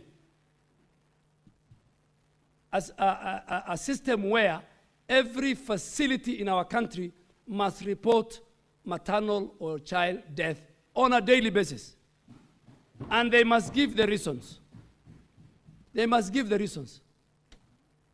And this is real. Our neighbors are doing better than us, all of us. A mother walks to a hospital, she is not a patient. She is very happy. She wants to come out happy with a baby. She is going to a facility to give us another life.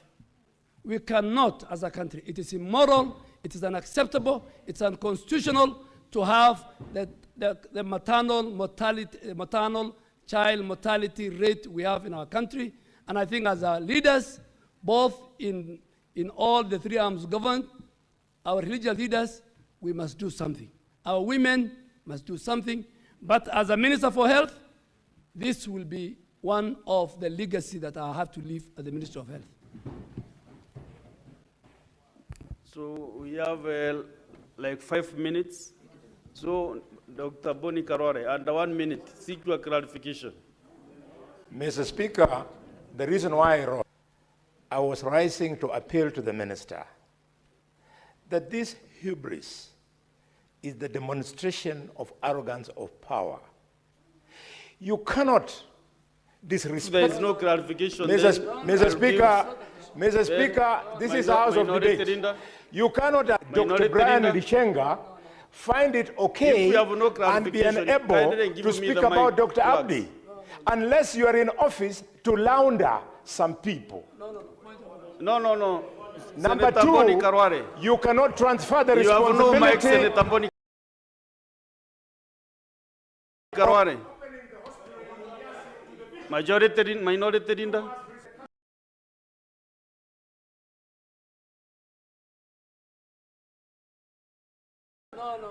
Minority linda. Senator Mboni Karware, I will like kick you out of this house the rest of the day.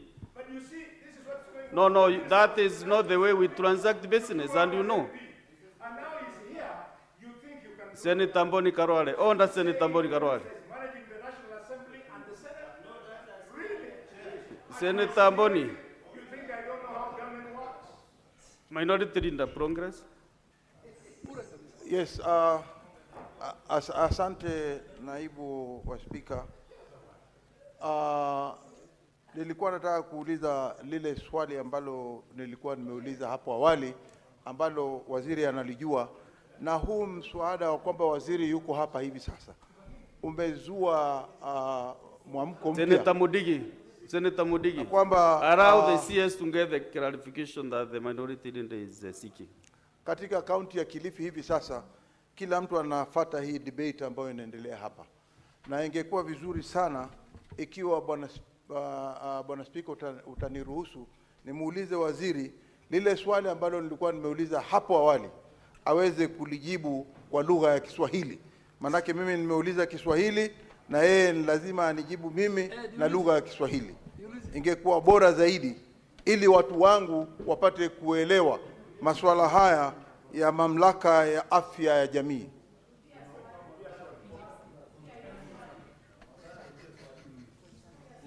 Sijui kama bwana waziri anaweza kuniruhusu, bwana spika unaweza kuniruhusu niulize swali kwa uharaka. Katika si amekupata katika masikilizano yale ambayo alikuwa ameyafanya hapo awali huyu waziri, wagonjwa wakienda hospitali, akina mama na watoto na jamii wakiwa wameenda hospitali ile ya level 1, 2 and 3, kumekuwa na tetesi kwa sababu hivi sasa wao wanachajiwa, na hali mkataba uliowekwa na waziri pale ilikuwa ya kwamba watu wakienda level 1, 2 and 3 wapatiwe matibabu alafu waende nyumbani. Na dakika moja ndio wacha kujibu. Asante sana bwana waziri, kama unaweza kunijibu itakuwa vyema zaidi. Waziri, Kiswahili ni ngumu, lakini nataka nisemwambie Mheshimiwa Khalwale, mimi ninaheshimu sana bunge. I have a lot of respect for parliament and I don't want to go into that. I have no hubris. I have a lot of respectable members of this house. Honorable Chair, Kiswahili ni ngumu, lakini zile vitengo ya mimi ni Mkenya. Mimi si Mswahili, lakini natumia lugha ya Kiswahili. Nitajaribu, lakini isiniletee shida ya kwamba waziri wa afya ameshinda kuongea lugha ya taifa. Ile zahanati ya level 2, level 3 na level 4 zingine ambaye tunaita kwa lugha ya Kimombo primary health care, ambaye inatibu wale wa Kenya wa kukuja na kuondoka, kwa lugha ya Kimombo inaitwa outpatient. Nataka nihakikishe ya kwamba hiyo ni bure na inalipwa na serikali kupitia bajeti ambayo inapita katika bunge la kitaifa. Na mwaka huu ile pesa imewekwa ni bilioni 13. Na hatutakubali na ni kinyume ya sheria kama hizo zahanati kama ni ya kibinafsi, zile zinaendeshwa na vikundi vya dini ama zile zinaendeshwa na serikali zetu za kaunti, kulipisha wa Kenya. Na tukijua wewe unalipisha, basi tutakunyang'anya ile leseni ya bima ya kitaifa ya SHA, kwa sababu SHA ndio inakupatia pesa. Na kiongozi wa wachache katika bunge la Senate, nataka niseme hapa leo ya kwamba ile pesa ushuru ama ile pesa county serikali zetu za ugatuzi wanasanya, ile mnaita kwa lugha ya Kimombo county revenue, on source revenue, kila kaunti, pesa nyingi, 65% juu kwa 100 ni kutoka pesa ambayo wanapata kutoka sekta ya afya, na hatuwezi kubali. So Wakenya nyinyi pia, Wakenya wananisikiza, msikubali mkienda dispensary, mkienda health center, mkienda hospitali ya sub county, hile ya kwenda na kurudi nyumbani inaitwa kimombo outpatient, ni bure, na msikubali. Ile inahitajika uwe umekisajili kuwa mwanachama ya SHA. Asante waziri, na asanteni kwa kufika Senate. Tunashukuru na muende salama. Thank you. Asante. Honorable Senators, it is now 1 p.m. time to adjourn the Senate. The Senate therefore stands adjourned until later today, Wednesday, 29th October 2025 at 2:30 p.m.